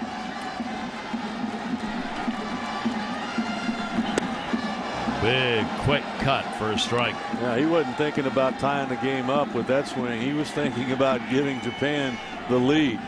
And you know that's the reason, the biggest reason that Inaba was added to this ball club. His experience. He had an outstanding World Baseball Classic back in '09. Inaba with a 0-1 and a chopper foul.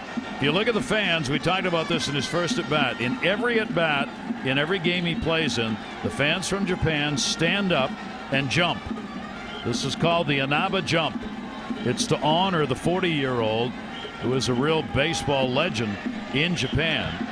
They do this for the entire at bat. He has a song, they sing the song, and they jump.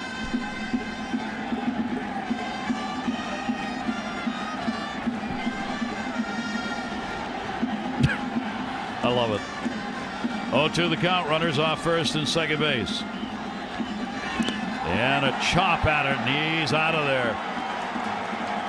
Tremendous job on the part of De La Torre for executing the pitch. And once again, Yadier Molina calling for that breaking ball in the dirt. And the confidence you have to have as a pitcher. That ball bounced in front of home plate, but it had absolutely no chance of getting past the catcher for Puerto Rico. Molina just smothers that, keeping runners at first and second, keeping the possible go-ahead run from getting into scoring position. So that will leave it up to Matsuda. De La Torre trying to strand Sakamoto at second base. Nakata at first. 2 down. Matsuda swings at a pitch away.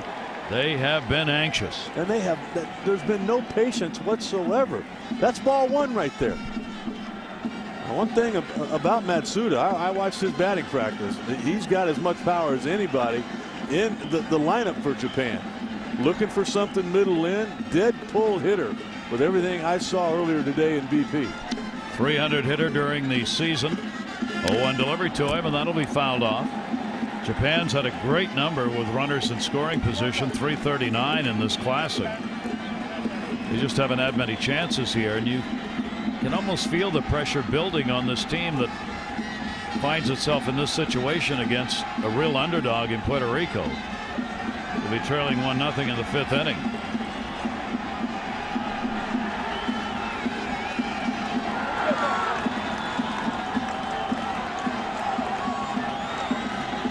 Matsuda 9 home runs, 56 RBIs with the SoftBank Hawks.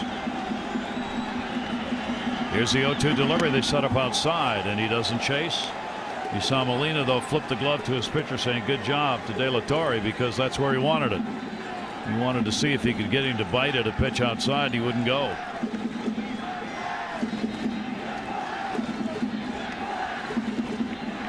And the ever active Yadier Molina.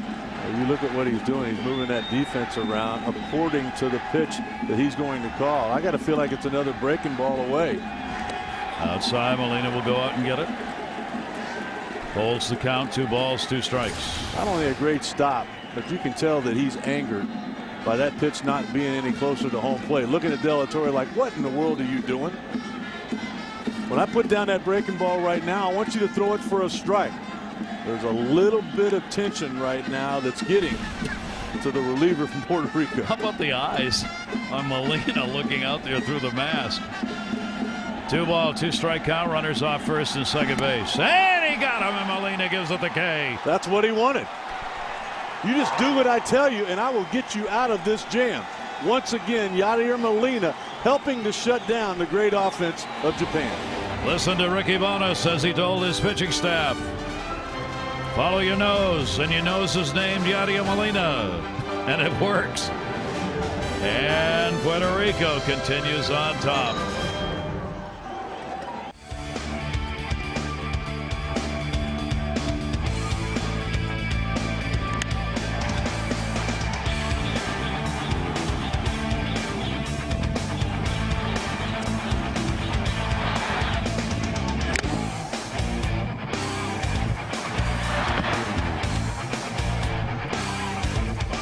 Two teams who have not faced one another prior to tonight in the World Baseball Classic, putting on a show here in San Francisco.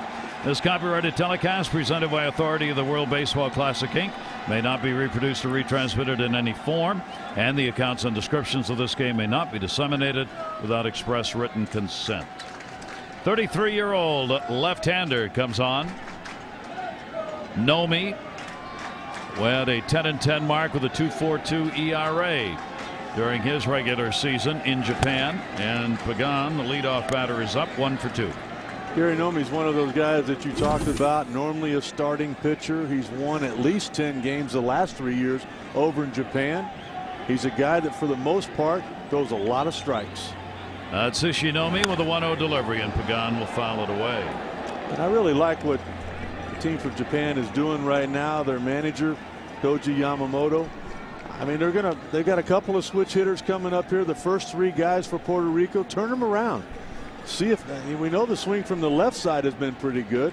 Let's see what they can do from the right side. 10 hits now and 27 at bats here in the Classic for Pagan. Pitch way up high. The starter, Mejia, who we talked so much about and who was 2-0 coming in, settled down, gave up only a run on 4 hits in 5 innings. He walked 2, and they both came in the first inning, and one of them scored. He struck out 3. Aviles has the only RBI in the first inning on a base hit. A 1-0 ball game. Pagan will take it for a strike. So the starter threw 80 pitches. Nothing wrong with the outing ultimately. No, there really wasn't. But you know what? That tells you how great he really is. He didn't have his best stuff. He didn't have a split-fingered fastball at all. The command to begin with wasn't there, and yet he only gives up 1 run through 5 innings. Pagan at the top of the order with the 2-ball 2-strike count. And he'll foul that one away. We're told on Mario Santiago came out of the ball game, the starting pitcher for Puerto Rico, right forearm tightness. That's the best news that he could have heard right there. And you hope that it is below that elbow, that there's nothing in the elbow that has actually been damaged. Pagan 2-2. His delivery will be bounced. So another full count. 3 balls and 2 strikes. You can see him looking down right there like, please go away. I want to continue this ball game. They just wouldn't do it. And once again, Yadier Molina taking charge. That's it. That's it. We're not going to take a chance on hurting you. And the 3-2 delivery. And that'll be put in the air to center field. Itoe is there. Pagan retired, 1 away in the 6th inning. Another pitcher's duel underway. To the credit of Puerto Rico that has held down this firepower we've seen from Japan. And for Puerto Rico, the opportunity here with every out to have another upset. They, of course, beat the United States 4-3. Going to the 9th inning to win it. That's going to be bunted foul. Falou with that good speed trying to get a base hit off the bunt. Hey, what, looking back on it, Gary, for Puerto Rico, they've scored 1 run now in the last 18 innings. And when you go back to the success that they had in round 2 down in Miami, the only way they score is a lot like what they did in the first inning. You have to walk somebody. When they scored 3 runs in the inning against USA, 2 of them were walks. When they scored the 3 runs in the comeback against Italy, the first guy walked. They just are opportunistic. And they bend and don't break. That's the perfect way to put it. If you give them an opportunity, they have been taking advantage of it. But other than that, they can't score. And Italy committed errors that allowed them to put runs on the board. Another opportunity. 1-2 delivery. Falou grounds that one down to third. Big hop. Maxid is up. You take a look at Puerto Rico in that second round in Miami. They opened up with a loss to the U.S. 7-1. They came back to beat Italy 4-3. Then the United States again 4-3 and would ultimately lose in a game for seeding to the Dominican by a score of 2-0. And that second round, I mean, you look at them and say, how the heck are they doing this? How did they make it? Well, that's how they did it. One-run games they came back to win, or got a lead and held on to it, which is what they're doing right now against a heavily favored team from Japan. You know, just watching Beltran right now, he looks like a man that's locked in. I know he's not put the ball in play yet tonight, but he's got that look. He has drawn a walk and he has struck out. He gets the left-hander. 33-year-old Nomi with a 1-ball 1-strike count on Beltran. Once again, you got a hitter facing a guy that he's never faced before. That's going to be a base hit into left field. He got one up. 2-out single. He just had that look. I don't know what it is. I've seen it for a long time. And as he walked to home plate, it's like enough's enough. I'm going to hit this ball hard. Took a look at a couple of pitches. Got that one that he liked. Look at the calm, how he's just able to slow things down and hit an absolute bullet. So again, a ball game where the hits are singles for Puerto Rico. That's not been uncommon. 5 hits in the game, and one station at a time is the way they're doing it. Yadier Molina 0 for 2, 7 for 21, all singles. Down to third, they'll go for the force at second base. Matsuda to Tortiani, and that'll retire the side. No runs, 1 hit, no errors, and 1 left on base. And this game of pitching here in this semifinal game continues. Here in San Francisco, 1-5-0 for Puerto Rico, 0-2-0 for Japan. As Santiago, a great job, no runs, 2 hits in his start. 8 of the same, giving up that 1 run that came in the first inning. Just 4 hits. The walks really hurt in that first inning. Well, back to the first inning. This ball not hit real well, but Gary, you had made the comment during the inning that the outfield was awful deep for Japan, and even with 2 outs, they were not trying to cut off that first run. But up to this point right now, that's the difference. Ways to go. See if this offensive team can get going for Japan. Well, a ways to go, and all of a sudden, the last couple of innings, Japan starting to get that going. They got their first base hit in the 4th. They were actually able to get 2 base runners in the 5th. Garitani's ground ball will go to second base. Falou is there. 1 down. I tell you what, it's unbelievable. I don't know why I'm surprised, but we have seen Yadier Molina take control of a ball game before. There is not an offense in baseball that he can't shut down. Look at the play right there that he come up with. He's telling the outfielders nothing over your head. He's telling the center fielder to come in, get over to right center. Absolutely nothing getting by him. You would want him to be a goalie if this were a hockey game. And look at the passion, the fire that he continues to show. They gave him the day off in the ball game yesterday, just to make sure he was going to be ready to go in this one. And that's a strike. Did not get the timeout. Nevada backed out, and the strike was called, and this is the way this game has gone.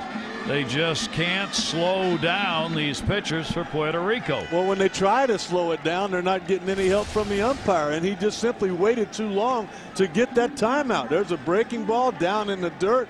The previous pitch was a fastball that he had stepped out on and had to take. That's just giving away an out, and Japan starting to get down to their last few. Ichikawa has grounded out twice. 2 down, and the pitch will be inside for a ball. Ichikawa, their number 3 hitter. Look how quickly, I mean, this clearly this isn't an accident. This was clearly a game plan for the pitchers for Puerto Rico. Get that ball and throw it back. Do not let the Japanese hitters get settled in that batter's box. 1-1 delivery will miss outside. We saw Santiago do it. De La Torre now is picking the pace up. I mean, Molina's giving him the sign as soon as he gets a ball. And right along with what helps that pace continue to be fast is nobody's shaking Yadier Molina off. What do you want me to throw? Here it is. Pitch will miss down low, and a 3-ball 2-strike count. I mean, I've seen Puerto Rico from the games played in San Juan through Miami and here. This staff didn't do this. This is the first time they've ever worked like this. That's going to go to center, and that's going to fall in and get by. Pagano's on his way to third. Relay throw cut off, and the runner will make it. Pagan tried to make the diving catch, didn't, and it cost a couple of bases. Absolutely no reason to try to make that play. That's as bad of a mental mistake as any outfielder could ever make. You have a 1-run lead. You have 2 outs. You cannot let them get a runner in the scoring position. And he not only missed that, he missed that badly. I mean, I like the effort. I like the fact that you want to make the play, but you also have to recognize the situation. That cannot happen in this game, in this situation.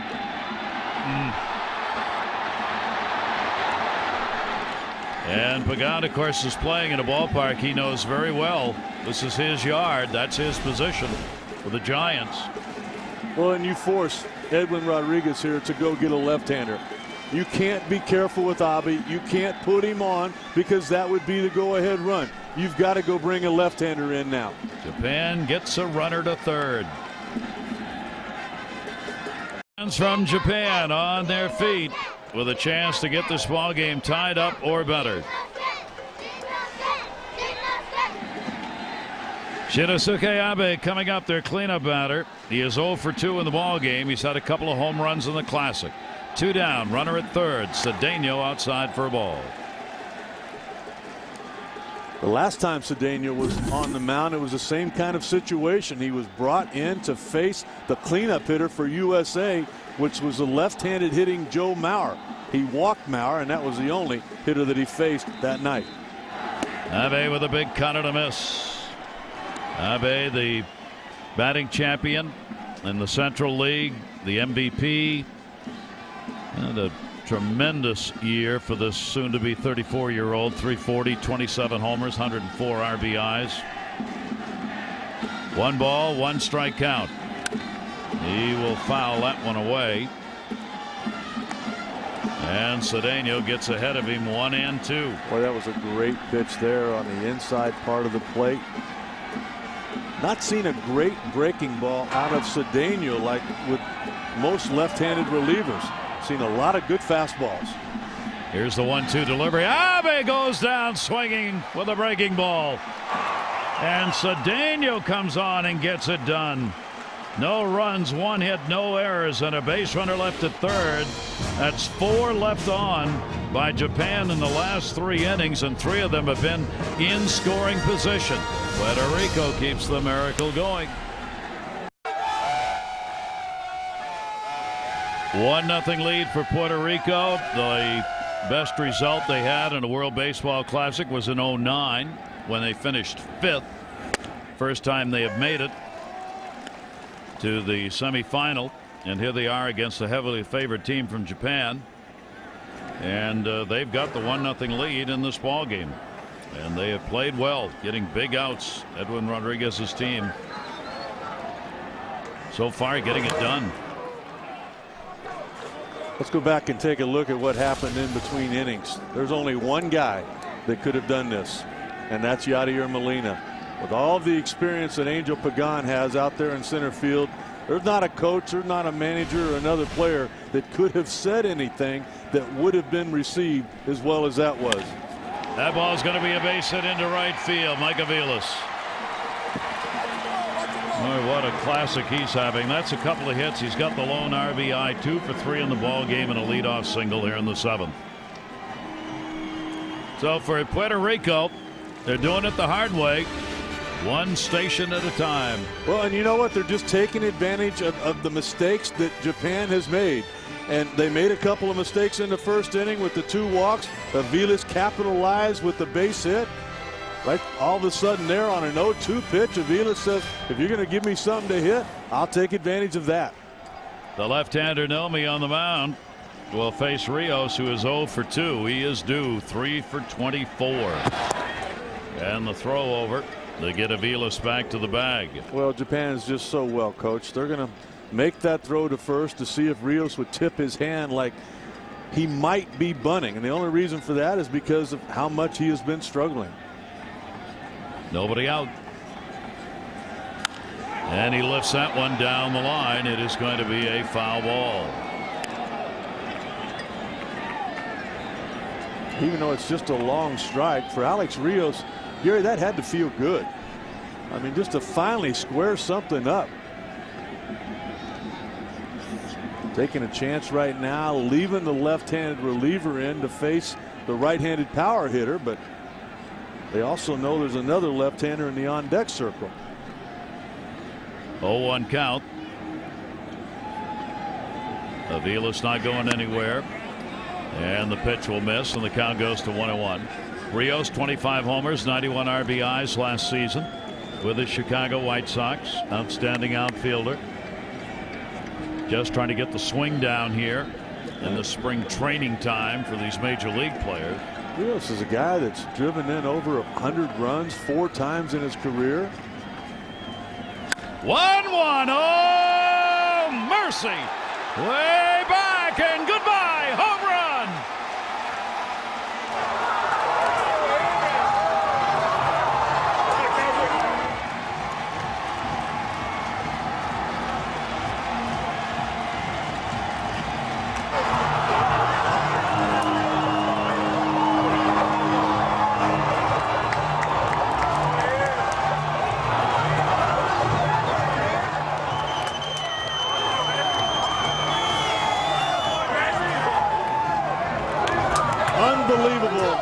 Game of baseball, how one swing can make a lot of bad things go away. Before that hanging breaking ball and a 2-run homer from Alex Rios, he was 3 for 24. They took him out of the ball game yesterday after a couple of bats just to clear his head. Well, he easily cleared that fence in left center field to throw up a huge 2-spot and a 3-0 lead for Puerto Rico.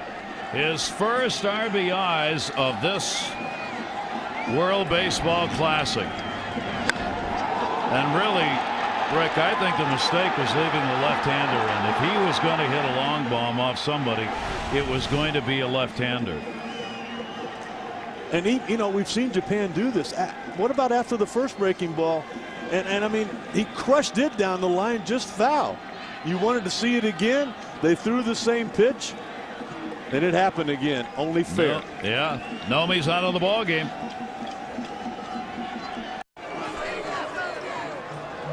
Puerto Rico had gone through the second longest streak in World Baseball Classic history without a home run. That is their first home run in the last 46 innings. I think they might have been shocked more so than Japan. The longest streak had been by the Netherlands, going 54 innings back in 2009.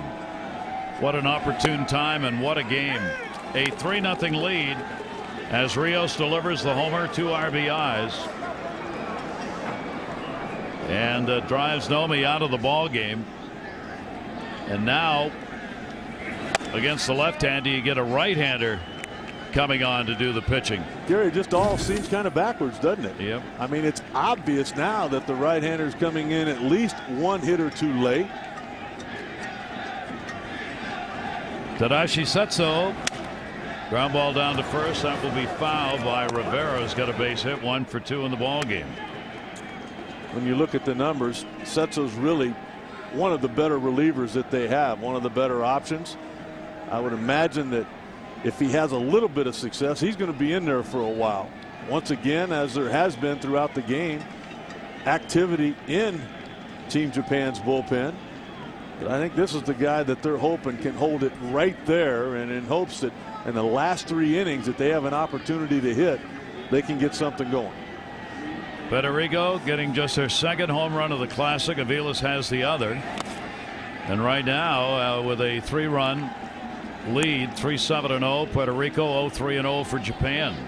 You know, I really think that the mistake that Yamamoto made, I think he thought that they were going to bunt with Rios. Rios doesn't bunt. I mean, he's one of those power hitters that you got to wait for him to come around. And I think they were just late going to the bullpen. Rivera reaches and a soft liner. Sakamoto hauls it in. Well, that's interesting, Rick, because I mentioned before, you've got a manager on the other side in Japan. Yamamoto believes in the small game. He has bunted his cleanup batter in this Classic. So his mindset is different than what Rodriguez's is on the other side. He may have been thinking about the way he thinks about games. I bet in the back of Edwin Rodriguez's mind, he was thinking, man, I wish he could bunt, but I can't ask him to do that. I mean, that's not what he does. Rios hadn't had a sacrifice bunt since 2009. But if you manage the other way and you believe in small ball and believe in everybody in the lineup needs to bunt, if you're thinking that way, maybe he was, I don't know. I just think Koji Yamamoto got caught. I think he got caught going to the bullpen late. One down here. Andy Gonzalez. Gonzalez has grounded out a couple of times, 3 for 19. Nomi goes an inning plus, 2 runs on 3 hits. And this team from Japan that came in being led by powerful bats and outstanding pitching, struggling in both departments here in this game. That ball down the line, and it will stay in fair territory. Ichikawa going over to get it. Gonzalez retired, 2 away. You know, it's not so much that Setsu's stuff is that good. It's just that his delivery is so deceptive that if that fastball says 90 miles an hour, it's going to seem to a hitter like it's 95. He short arms it with his delivery, and it basically looks like it just comes out of his ear. Setsu gets a couple of outs here. Feliciano is single, 1 for 2, their number 9 hitter. That one moves everybody at the plate. Hitter, umpire, and catcher. Setsu's played for one of the really good teams in Japan, that SoftBank Hawks team. 17-5 with a 1.91 ERA and 193 innings worked for Setsu during this past season. He led the Pacific League in wins and was 3rd in ERA. That's why he's making the big bucks over there. Yeah. One of the higher paid players. And the count is 3-0. Top of the order, Pagan waiting on deck. 3-0 delivery, and he walked him. And again, they turn the order over. Now, Setsu, the free pass, 2 down, Pagan coming up. We should mention the rule that in Major League Baseball in Japan have agreed to. In order to get players from Japan to play in Major League Baseball now, there's a 10-year requirement. A Japanese player is not eligible to come to the United States until he's played in the Japan League for 10 years. Or you can do something called posting. If the player goes to his Japanese team and says, I would like to go to the U.S. to play, they post him as an eligible player. If the team agrees, then a U.S. team would have to pay both the team from Japan and the Japanese player in order to get them. That was Daisuke Matsuzaka's situation. Yeah, we've seen that with Yu Darvish. Of course, I believe that Ichiro played his 10 years before he came over. Yeah. And of course, when you post yourself, then every organization has an opportunity to make that bid. And then the club, I believe, is required to take the highest bid. Pagan has had a single, 1 for 3. 7th inning. Big 2 RBI homered by Rios. 3-0 lead Puerto Rico. Setsu's pitch is going to go towards the gap in right center field. Cut off. Runner will go to 3rd. And Pagan's got his 2nd hit. 2 for 4. 1st and 3rd. 2 down. Well, the one thing that Team Japan did correct before that hit was they told all of their outfields, nothing over your head. Get as deep as you possibly can to cut off the gaps. And that's so important right now, because if you're at normal depth and that ball gets by you, Puerto Rico would have scored another run. But because of the defensive alignment to begin with, they have not yet done that. And it looks like we're going to get another pitching change after the salute from Pagan. Playing here in his home park, World Series winner last year with the Giants, and what a World Baseball Classic he is having.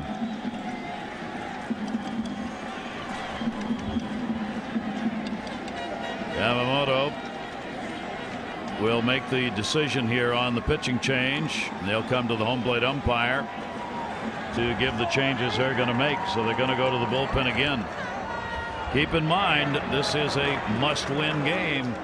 Winner moves on and the loser is done.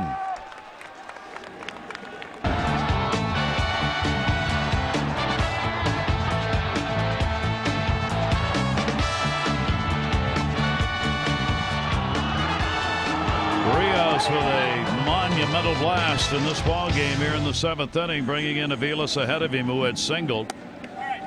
And forcing deeper into the bullpen, there is Rios, hitting his first home run of the Classic this year and his first RBIs in the Classic.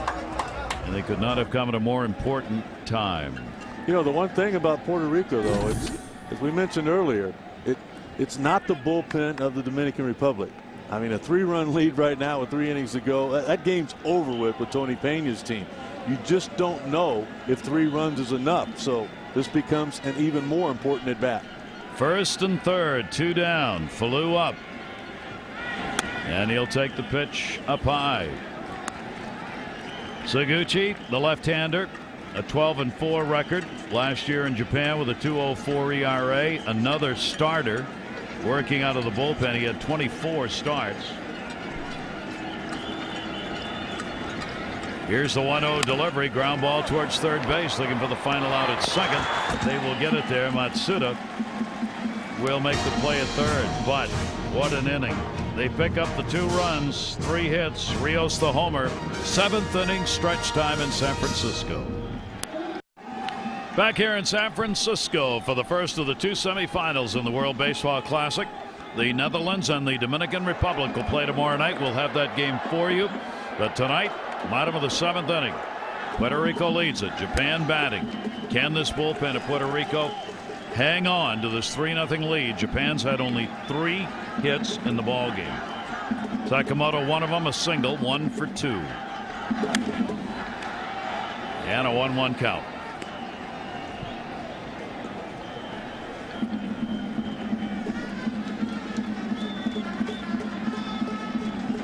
.311 hitter during the regular season. You know, Gary, I was just thinking, if there was one guy that I would want to get a rally started for Japan, he's standing at home plate right now. 1-1 delivery to him. Slow roller to short. Aviles over.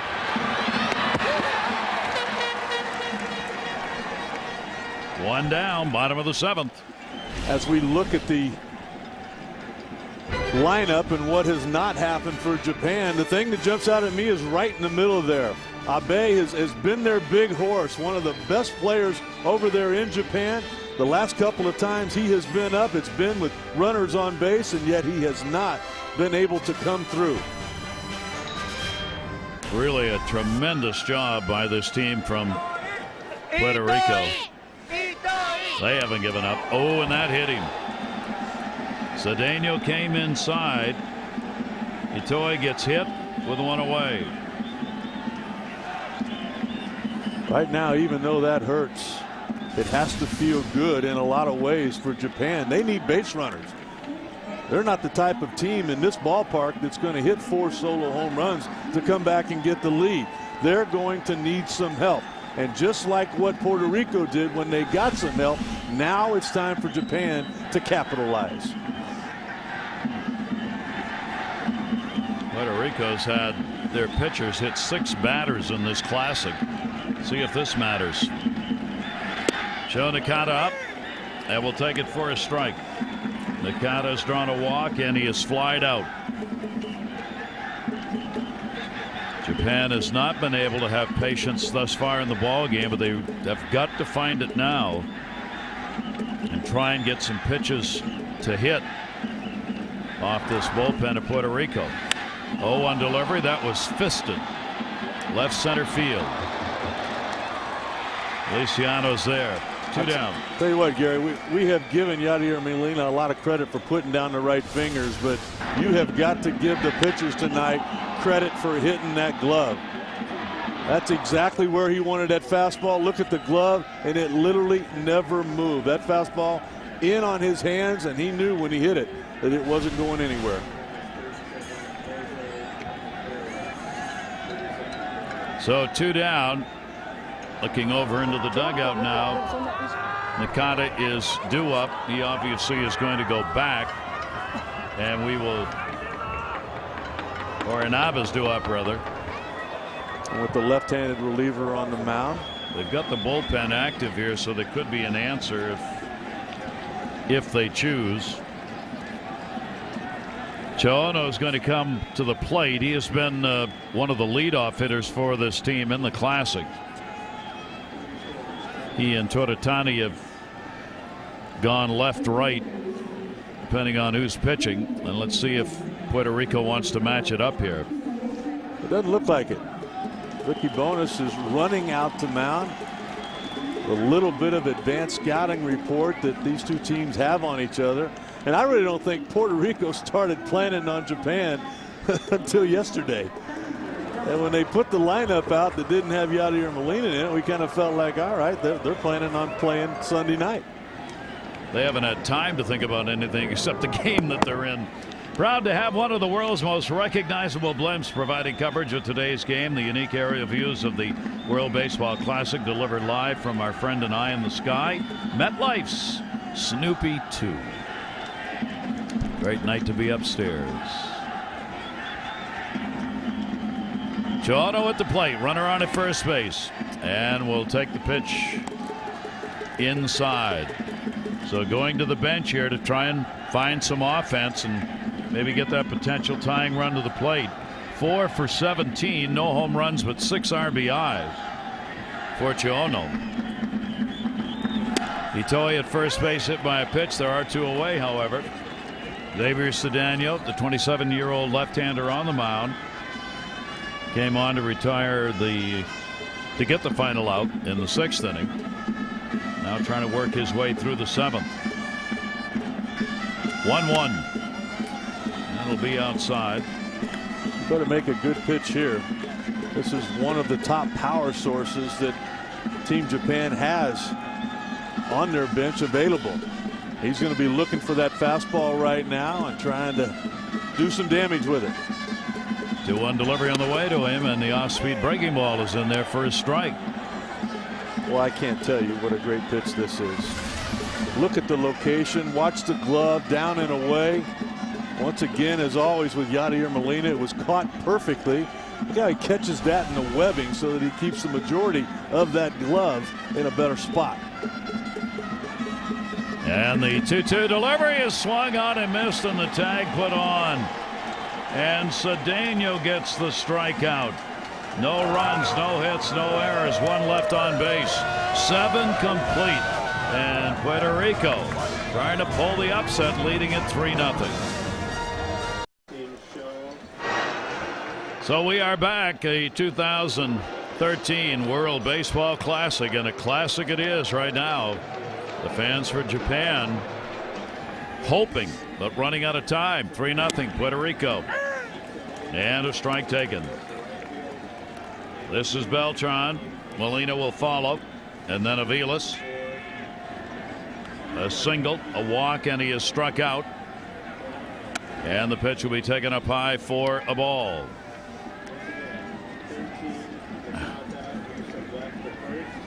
Puerto Rico would just love to add some more.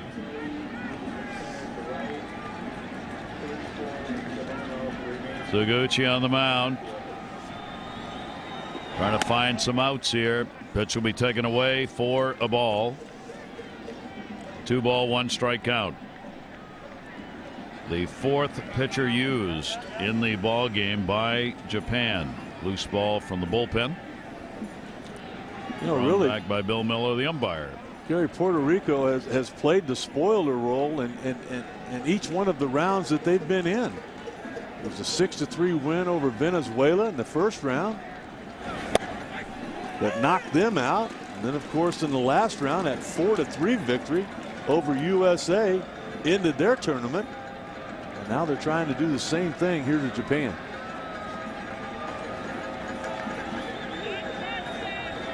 Two delivery on the way, and that will be fouled off. Changes made. Nakata has moved in from left field to play at first base. Get the left fielder Uchikawa, who was playing in right field, and Cho will stay in the ball game, and Chono will play in center, and Nioti will move over to right field. So a lot of changes made. Only 1 new player. That one grounded. Pitcher's got to cover. Won't need to. No play. So Nakata, who had just come on to play at first base, has to go to his right. Can't get there. If Beltran is on, it'll be an error. I don't know if that's the correct call. And I'll tell you why. Because first of all, you've got a guy that just changed positions playing first base. You've got a left-handed pitcher on the mound, which is going to make it more difficult for him to get there. And you got a guy like Carlos Beltran who still can run above average. Look at him take off. Look at the hustle there. When he saw the ball come off the glove, he kind of shut it down, but I think he could have beaten that out. We'll see if they reconsider. For the moment, the error is the first of the ball game. Leadoff man on again. Leadoff man on in the 7th, followed by the home run by Rios. Leadoff man on here.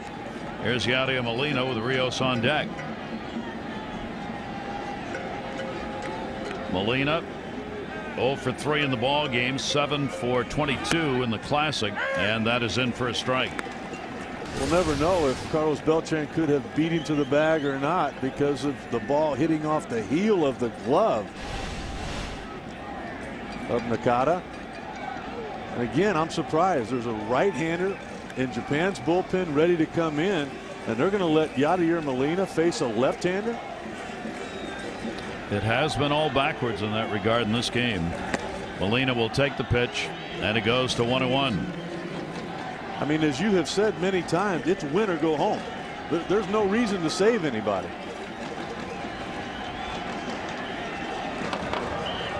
Yamamoto, their manager. Juan Rodriguez. Here's the 1-1 delivery. That is in there for a strike to Molina. Yadier's not going to say a word to Bill Miller because he's going to want that strike zone to grow as big as it can possibly get here in these last couple of innings.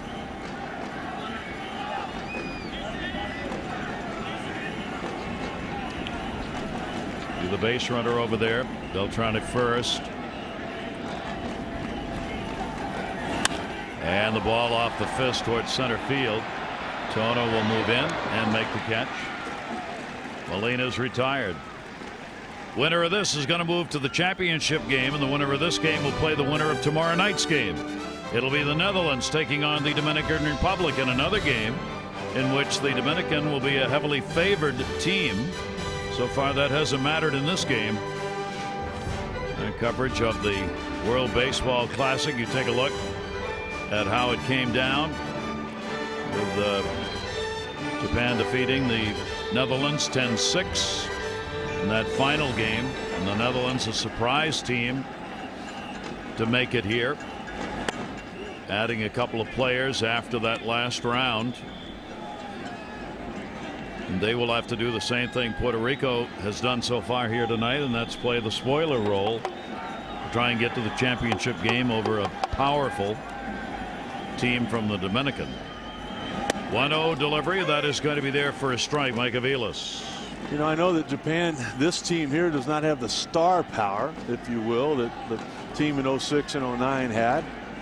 But those teams scored at least 5 runs in all 4 of the semifinal and championship game. They've only got 3 hits through the first 7 innings here tonight. And we're not talking about, facing a Hall of Fame staff. We're talking about a bunch of people who have struggled to get to the big leagues that have shut them down. 2-1 delivery on the way. This has been for Japan a really disappointing night. They'd outscored opponents 43-24 coming into this ball game. They'd scored more runs than any of the 4 teams here in San Francisco. Well, Gary, if you remember, the first thing we talked about in the open tonight was, is it rest or rust? Yep. 5 days without playing a meaningful game. It kind of looks like rust right now. Breaking ball that is in there to Aviles. Aviles has had 2 singles, an RBI, and a run scored. You don't have to go very far back. Ask the Yankees and the Tigers about developing rust. The playoff season last year, both of them did. 3-2 delivery on the way, and a slow roller that's going to go foul. Baseball, a game of momentum and of routine. And players, even if they get tired, even if they're playing a lot of baseball day after day after day, the routine is what keeps them going. If that routine gets broken, you're in trouble. Gary, we saw it in Game 1 of the World Series right here in this ballpark with Detroit. I mean, the next thing you know, they were getting blown out with only 1 run through the first 8 innings in Game 1 against Barry Zito. After they blasted the Yankees, who had the same problem playing against Detroit in the ALCS. Whether that's the issue here or not, take nothing away from Puerto Rico. I mean, they're getting the job done. Came out with a great game plan. We don't talk about game plans very often in baseball, but I really think you have to in this game. They had a game plan regarding what they were going to do with their pitching staff to keep the Japanese hitters off balance, and it has worked. 3-2 delivery on the way, and that one's fouled back as well. I mean, it was almost like in football when they go to the hurry-up offense. Yep. This was the hurry-up defense that we have never seen before in this World Baseball Classic. And Japan did not adjust. If you don't adjust in baseball, you lose. 3-ball, 2-strike count. Aviles battling. 9th pitch of the at-bat. And it's up high. What a job on that one to get the walk. 2 on, 1 down.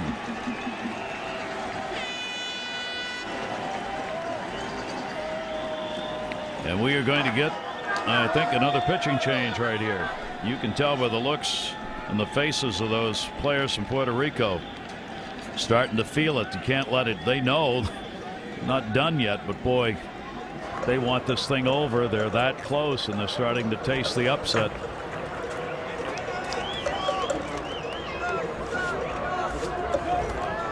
So Puerto Rico remains on top, and they start running through this bullpen of Japan, which has had its problems with a 5.74 ERA. Here at AT&T Park before the ball game, there was a moment of silence in recognition of a loss in baseball. Cuban pitcher Yadier Pedroso, just 26 years old, killed in an automobile accident. He participated for Cuba in the World Baseball Classic, pitched for La Habana in his home country of Cuba, and was one of their bright stars. And as we said, only 26. Our condolences to his family and to his teammates on a baseball loss that was recognized here tonight. Way too young. Here is Rios. Runners on at first and second, 1 down. The bullpen again. Akui, one of the harder throwers that's going to come out of Team Japan's bullpen tonight. You see the numbers there. And this World Baseball Classic, just last year, converted to a closer. Really good arm, good stuff. Hideaki Wakui delivers, and that'll be fouled back by Rios. Rios delivered the home run in the 7th inning, a 2-run shot. Made it a 3-0 ball game. The RBI by Aviles in the first, it held up. Still nothing on the board for Japan, but Puerto Rico trying to add more. I can't help but think what Carlos Delgado said during batting practice to Alex Rios. It just takes one swing to get things going. He certainly had that swing. 1 ball, 1 strike delivery on the way, and that will be a strike on the outside corner. Let's go back and take a look at that one swing that Duggo might have been talking about. It certainly helps to get a good pitch to handle, and that he did. That breaking ball up and out over the plate. For once, finally able to extend those arms and do what he has done a lot of in his career. Runners off first and second base. Beltran and Aviles. That will be fouled off. It'll hold the count at 1 ball and 2 strikes. Play in the 8th inning. Japan with 2 at-bats left. Well within striking distance with the power they have in their lineup, but so far Puerto Rico has found a way with their great pitching to hold this team from Japan to just 3 hits. Again, the 1-2 to Rios.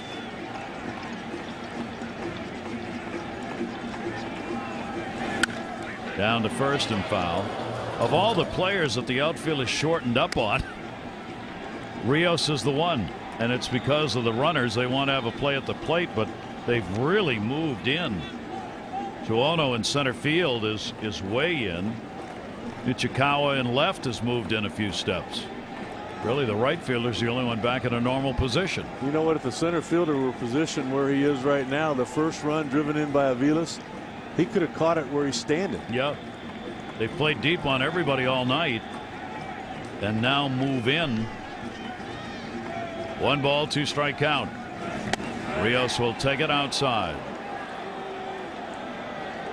Still only 1 away in the inning. Well, that's a terrific effort on that slider just off the outside corner. And honestly, from what we've seen down in Miami and in the first couple of bats here tonight, a pitch that Rios has been chasing.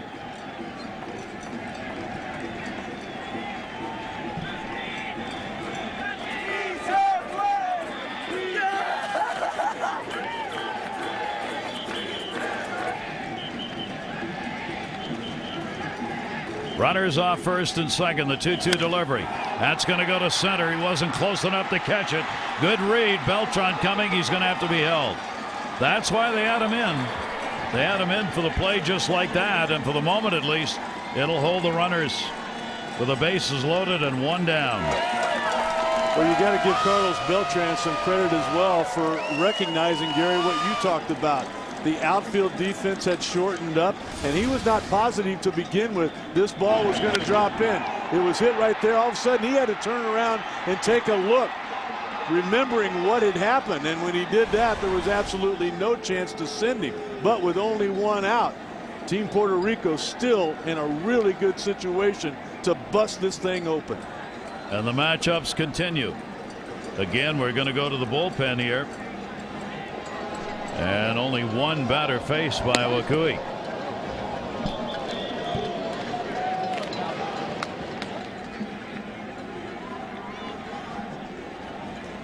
Pretty much tell the story. Here are the pitchers available tonight. You see those scratched, those left. Tell you what, when Maheda started this ball game tonight, they did not expect to have that much confusion down there in their bullpen. We've mentioned it before. We think a couple of times they might have been a little late making a change, but they've made a lot of them tonight.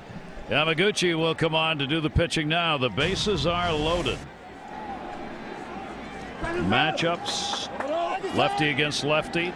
Rivera with the sacks full. He's 1 for 3. The infield will move in for the play at the plate if they can get it there. Beltran's the lead runner.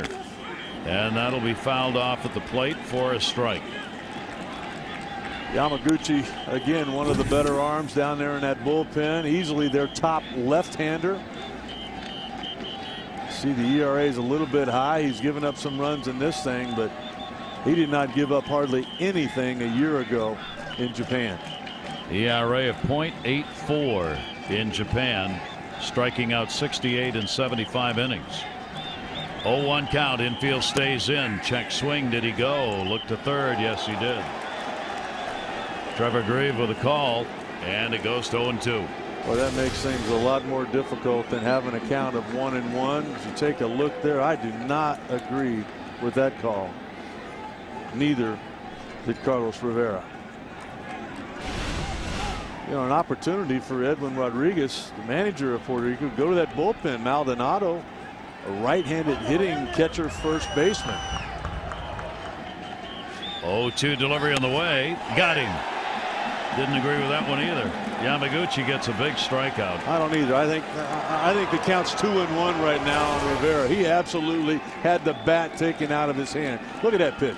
That pitch is closer to the right-handed batter's box than it is the outside corner. So the bases remain loaded. Now there are 2 down.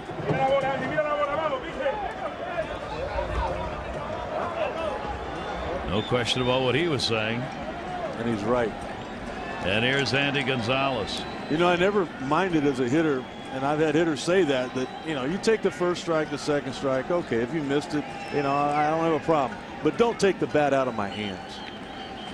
Gonzalez has had an 0 for 3, bases loaded. And a strike on the inside corner.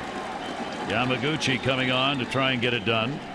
We have had 4 pitchers for the last 8 hitters, as Japan continues to move them out of the bullpen. 6 so far have taken to the mound. Beltran got on with the error, the walk to Aviles, who's at second, and Rios with that single at first base. The 0-1 count of Gonzalez. Obviously a big moment in the game. Outside, 1-1. We talked about the key for Puerto Rico. They were telling us for the ball game, we got to put it in play. This team from Japan has had a lot of strikeouts, and really for the most part there was only 3 strikeouts for the lineup of Puerto Rico in this game until that last one, and I disagree with the last one. And Japan has been the team that has struck out. They struck out 7 times. 1 ball, 1 strike count. 1-2.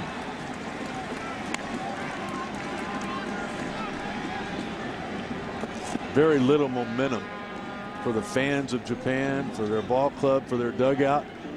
The one way you can create some momentum as a pitcher is to strike out the last guy of an inning. There just seems to be a little bit more of a lift with that than any other kind of out. Let's see if Yamaguchi can't do something that nobody else has been able to do up to this point. Ready with a 1 ball, 2 strike count, bases loaded.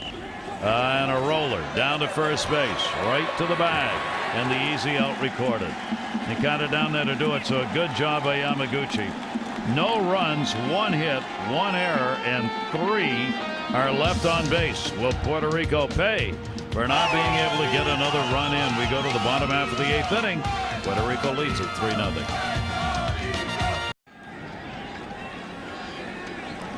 Well, this shows you the job that has been done by Puerto Rico in this ball game. Japan coming in averaging 10 runs, nothing tonight. 358 average, 3 for 24 tonight. They had 15 extra base hits in the second round. They've had 1 tonight, and that could have been a single and a 2-base error. What ended up being a triple. Runner in scoring position, 0 for 4. I mean, Puerto Rico's just shut it down. And now with 6 outs remaining, let's see if Japan can pick it up. Matsuda, the number 9 hitter. And he will take the pitch for a strike. Randy Fontanez on right here. You can see he has not yet walked anybody in this World Baseball Classic. Ground ball will go to short. Aviles. I know that the manager, Edwin Rodriguez, makes the decisions. Ricky Bonas assists with which pitcher would come in. But I got a feeling Yadier Molina said, this is what I want. These guys are not swinging the bat. They're over aggressive. Just give me a guy that throws strikes and won't walk anybody, and I can get you 3 outs here in the 8th inning. Here's the leadoff batter, and you watch how quickly Fontanez is pitching. He's right in line. He was at the pitchers meeting. He hasn't forgotten what they said. Get the ball, throw it. 0-1 delivery. Iratani will take it up high. Look how quick Yadier Molina gets it back to him as well. This is like, let's go. All the way to the backstop on that one. That's why you want somebody, if you're going to play this kind of game, you want somebody who can throw strikes, because You're asking the pitcher not to take any time themselves watching here. I think Yadi, you're asking him to do something he's not capable of doing, though, and that's pitch in. Fontenez doesn't throw that hard. I'm sure he's had some fastballs on the inner half that have been hit a long ways. He can spin it, though, for a strike with that breaking ball. 2-2 delivery up high. Yadi wanting a change up there. He couldn't throw that for a strike either, so I guess you just go back to the breaking ball. And the leadoff batter will punch it in the air to right center field. Big gap, a lot of room. Anybody going to get it? No. Right out of the reach of Pagan. He'll throw it back in, and it's going to be what was going to be a double. Antoniani took a look and said, no, I go all the way to third, and gets a triple.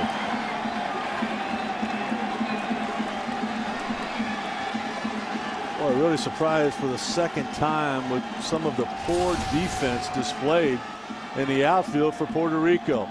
That's just a routine fly ball, but there's so much ground to cover here that nobody could get to it. Perfectly placed in the outfield, but when it comes down, watch Pagan come up with it.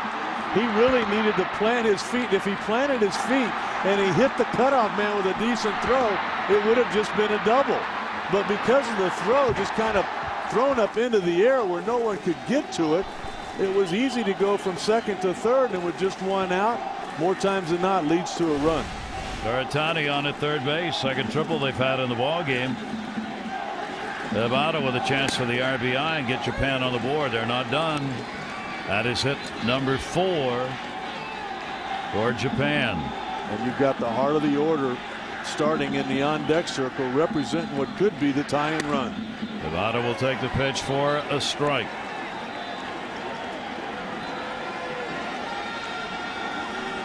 You see 0 for 8, 4 strikeouts with runners on base.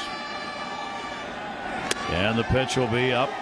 They've not been patient. They've gone after bad pitches when they've had opportunities. The 0 for 8 with runners on. They haven't been able to move anybody around. No contact made.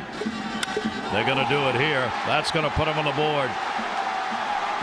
Nevada gets the RBI, his second hit, and it is 3-1. The glaring weakness for Team Puerto Rico is staring them right in the face. And that is the lack of quality down there in their bullpen. Fontenez is a guy with below average stuff. He's got a decent breaking ball that he can throw for a strike. Trying to throw that 0-2 fastball past the hitter, left it up and out over the plate. And it looks like, I know one thing, the crowd has awakened here for Team Japan, has their offense. Reggie Bonus will make his way out, the pitching coach. With the runner on at first base. And now Japan gets a potential tying run to the plate. With Ichikawa, their number 3 hitter.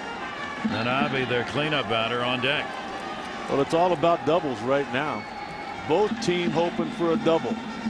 One team hoping for the double play. The other team hoping for a double in a gap to put that tying run into scoring position.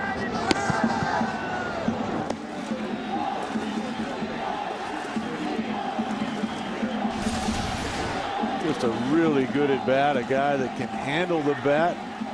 Uses the opposite field probably as much as any hitter. You can see the eyes right on the contact there, and the barrel of the bat in play. Pitch is outside, did not go around on it.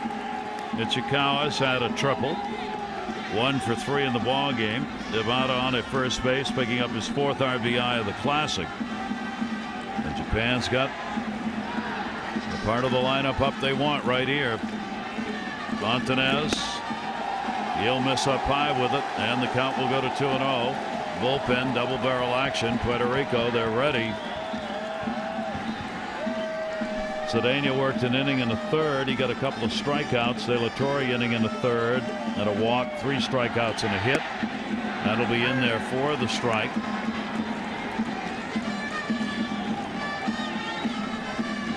Three runs, 9 hits for Puerto Rico, 1-5-1 for Japan. Chikara waiting on the 2-1. That's going to be a base hit into right center field. It'll be cut off to hold the runner at second base. Rios gets it in. 2 on, 1 out. You know that Edwin Rodriguez is going to come out and bring in the veteran J.C. Romero. But you also know that representing the go-ahead run is the #1 guy that Team Japan would want. And that is their slugger, their catcher, Abe. Fontenez works only a third of an inning and gives up 3 hits, 1 run so far, and responsible for the 2 on. The big matchup coming up, a 3-1 lead for Puerto Rico.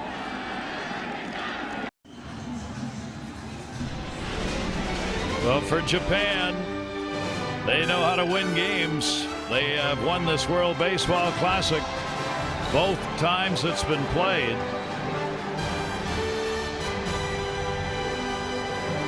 And now trying to get to the championship game again. A victory here would do that, but they have trailed throughout this ball game. 17-5 all time in the Classic, the most wins in tournament history. They've got runners on at first and second. Here's Romero, J.C. Romero, the veteran, coming on to pitch. Abe at the plate with 2 on. A run in here in the 8th inning. As big a cut as you can take.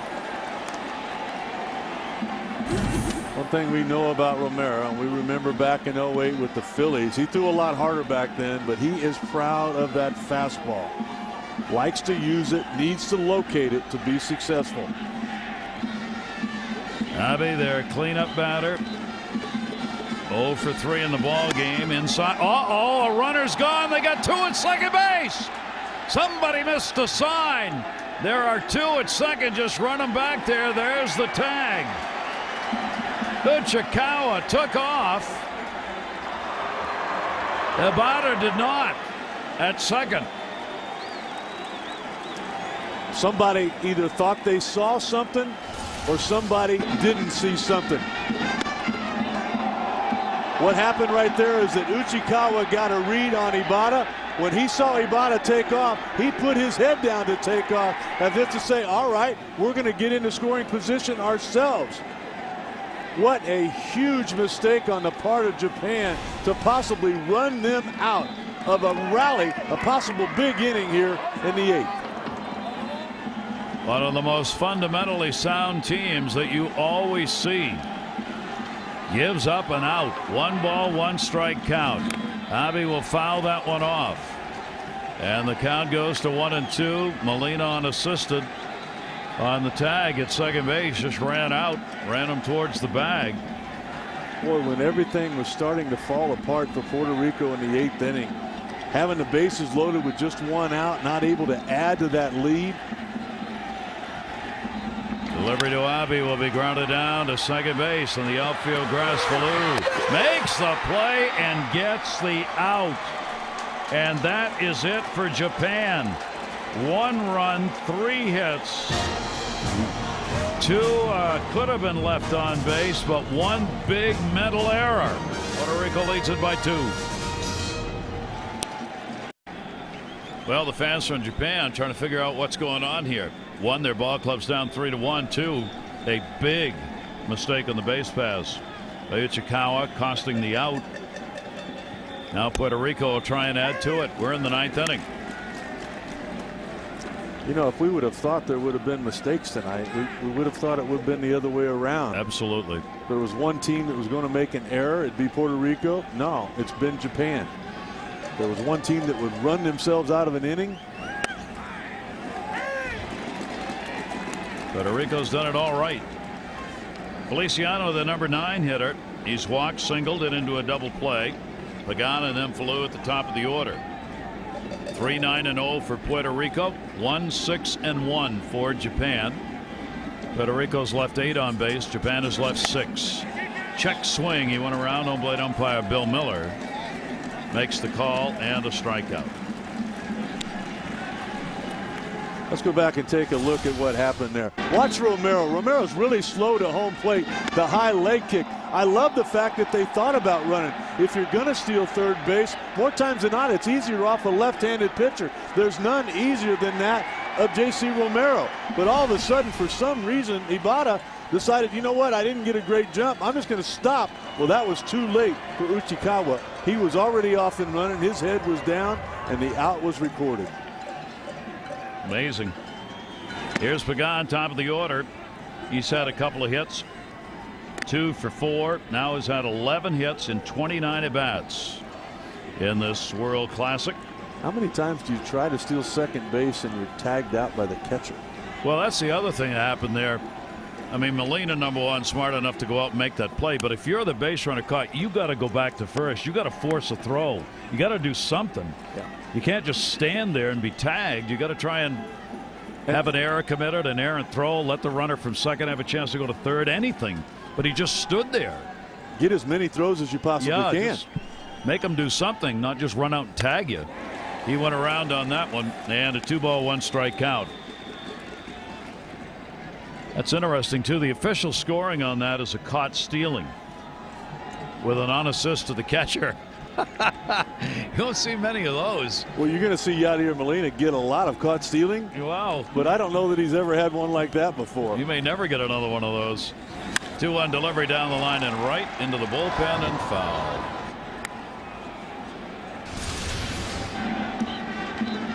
Take a look at him here. Oh, what are they doing? Oh. And he's perfect at doing this. He knows there's a runner at second base. He circles, takes him right back to where there's 2 guys in the same spot. But like you said, you've got to take off going back to first. You've got to get the ball out of Molina's hands for one thing. Then he winks at Wally Bell, the umpire. And the pitch is taken inside for a ball. 3-ball, 2-strike count of Pagan.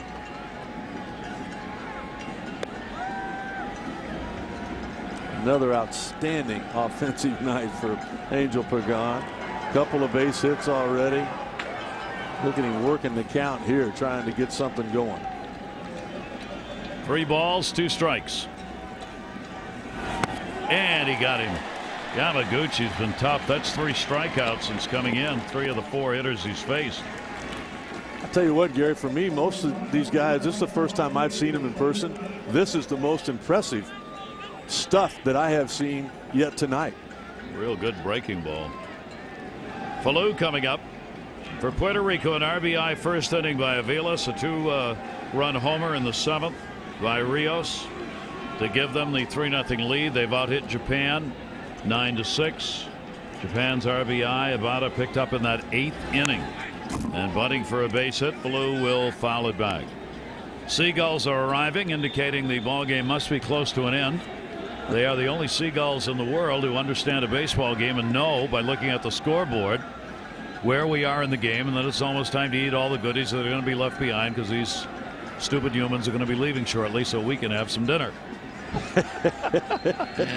Here's the 0-1. So like most other ballparks, when the game's over and the crowd leaves, they bring in a crew to clean it up. They don't need a crew, not right? Here. And look at this. And they know. They all the time, every game. Towards the end of the ball game. How do they know it's the end of the ball game? They start coming in, and this ball game for these Seagulls started early, because normally in a West Coast game would be a couple more hours before the end. Ground ball to third, and the pick is made at first. Matsuda almost buried that one in the dirt. Well, for Japan, they are down to their final 3 outs. We go to the bottom half of the 9th inning, an upset in the making. Puerto Rico 3 and Japan 1.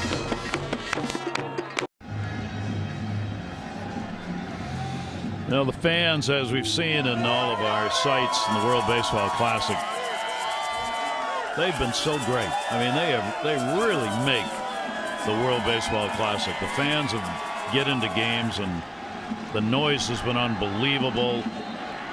Love the baseball, love their teams. Same thing here. It's been like a 9-inning party. Yeah, it is. Everywhere we've been. And here we go. Ground ball, second base. How about that? Sakamoto going after the first pitch, and that has been the story of the offense for Japan tonight. No patience. You got to get somebody on base, and you go after the first pitch in the bottom of the 9th inning. See, Japan has won only 1 game when trailing by 2 or more runs. Round 2 against Chinese Taipei. It has been historically true for this team from Japan. They get behind. They've only gone 5-4 in the 3 World Baseball Classics, and they are trailing here.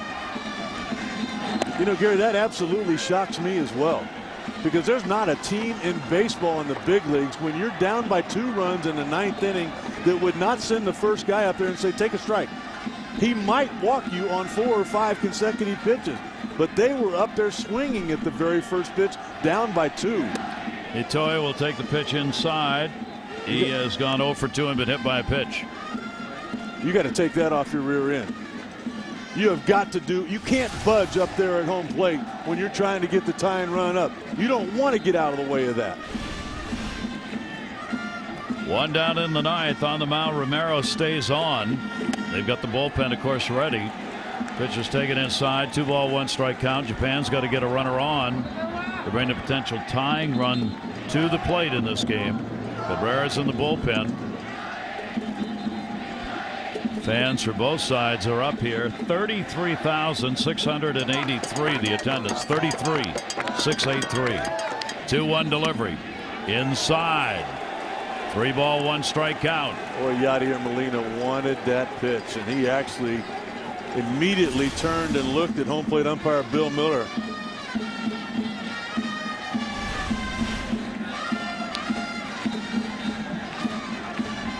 Three-1 delivery.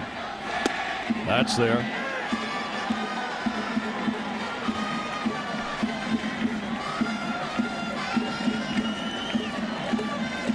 Puerto Rico at 4-3 in the Classic. Japan at 5-1. Here's the 3-2 delivery. He got it in there, and that's off his foot. It is a foul ball. Bill Miller made the call, arguing Molina. They're not going to win this argument. And he doesn't want to lose Molina. But I think that Yadier Molina is right. To me, it like Itoi, when he first hit it, he went, well, that's going to stay fair. I need to start hopping around. I think he did an incredible job of acting. Molina's not going to get thrown out. There's no way Bill Miller would do that. This game is too important, as he is too important.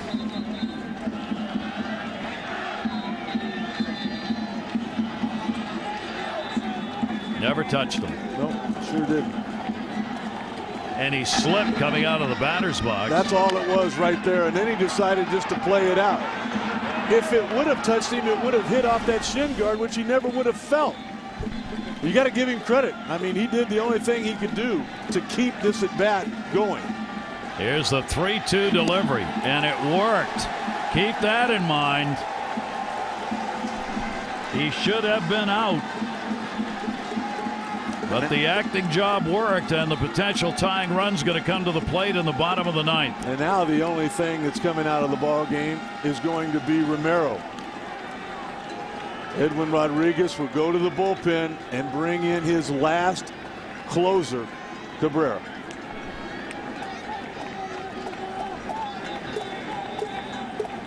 Bottom half of the 9th inning. Puerto Rico trying to finish the upset, but they've got to get 2 more outs. Japan trying to keep this game going. Here's Cabrera. He's got some experience both at the big league level, and this is his 3rd World Baseball Classic. He has never given up a run in any of the previous 2, nor this one. Puerto Rico hopes that continues. Puerto Rico has converted the 4 save opportunities they've had. Cabrera's got 2 of them. Nakata at the plate, and the swing and a miss and a slider. Joe Nakata, who has had an 0 for 2 and a walk in the ball game. He is their number 7 hitter. Joe Ono's waiting on deck. Cabrera's got a runner at first base. Itoi, who drew that walk. The 0-1 delivery will miss down low, 1-1.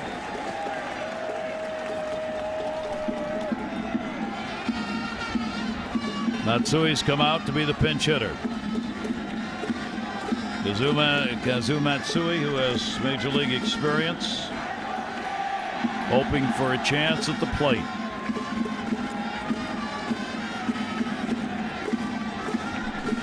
Here's the 1-1 delivery. Great location. Boy, good late tilt to that hard slider. Watch how this ball goes down. That thing just exploding down. With the NHL Game Center app, you can stay connected. 1 ball, 2 strike count. Close at first. And he gets him. Well, with Nakata, the one thing Japan knows, it's usually all or nothing. And they're going to come up with nothing here. Here's a guy that hit well over 20 home runs. He's got as much power as anybody in that lineup, but he also had a batting average under 240.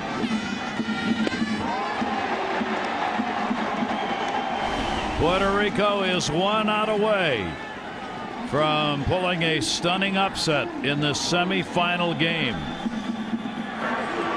Here is Kaz Matsui. 2 down. First ball hitting in the air, center field. Pagan! Puerto Rico has upset Japan 3-1. They will move to the championship game.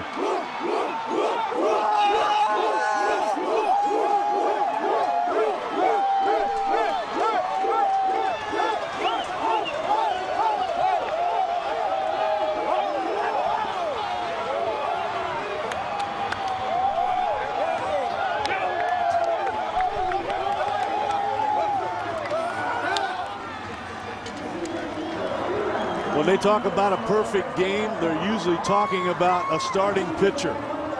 But for Puerto Rico to win this game tonight and upset the 2-time defending champion Japan, they had to play a perfect game as a team, and I really feel like they did.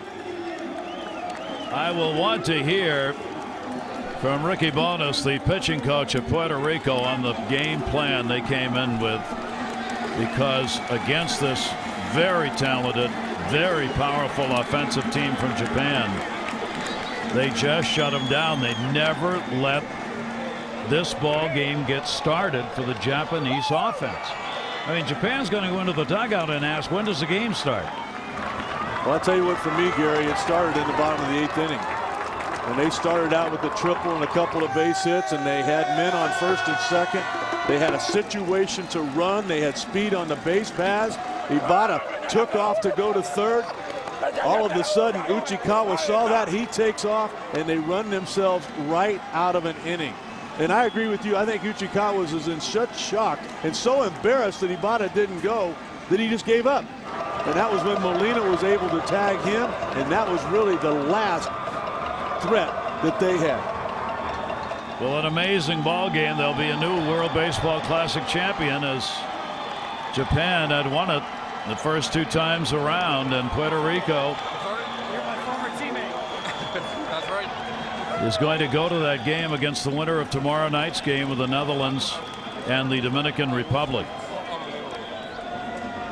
I don't know what the odds were. I'm not a betting person, but I will tell you this much: this team from Japan, big odds that they were going to be the winner in this game, and this is a major upset for Puerto Rico. Well, I tell you, the one thing I've learned is not to doubt the ability to shut down any offense by Yadier Molina.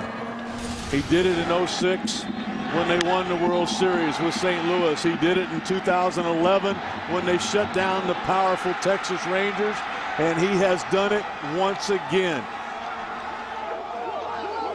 How about Pagan again? Well, it's amazing. When the fly ball came down and they defeated Team USA, it landed in the glove of Angel Pagan. And the 27th out here in the first game of the semifinal of the 2013 World Baseball Classic lands in the very same glove. And for Rodriguez, their manager, I mean, they look at one another going, do you believe this? Well, believe it, because you just won. And for the fans of Puerto Rico here in San Francisco, yet another celebration. You know, and Gary, I think back to what Bud Selig said before this thing started. The whole thing He said, this will be the biggest World Baseball Classic we've had. And when you think back to just the games in Miami, you think back to the Dominican coming back with a 5-4 win over Italy. And then the last 5 scores, 2-0, 4-3, 3-1, 4-3. And then tonight, once again, 3-1. The reason the crowds have been bigger and the event has been bigger, the games have been better. And for the Dominican Republic, a warning as they get ready for their game. They will be heavily favored. Be careful. Santiago gets the win. A tremendous start before he had to come out with the little tension that he had in the forearm. Maeda, their great starter, 2-1. Cabrera gets his 3rd save. Rios, that big home run that came in the 7th, first RBIs he's had in the Classic, could not have come at a more opportune time.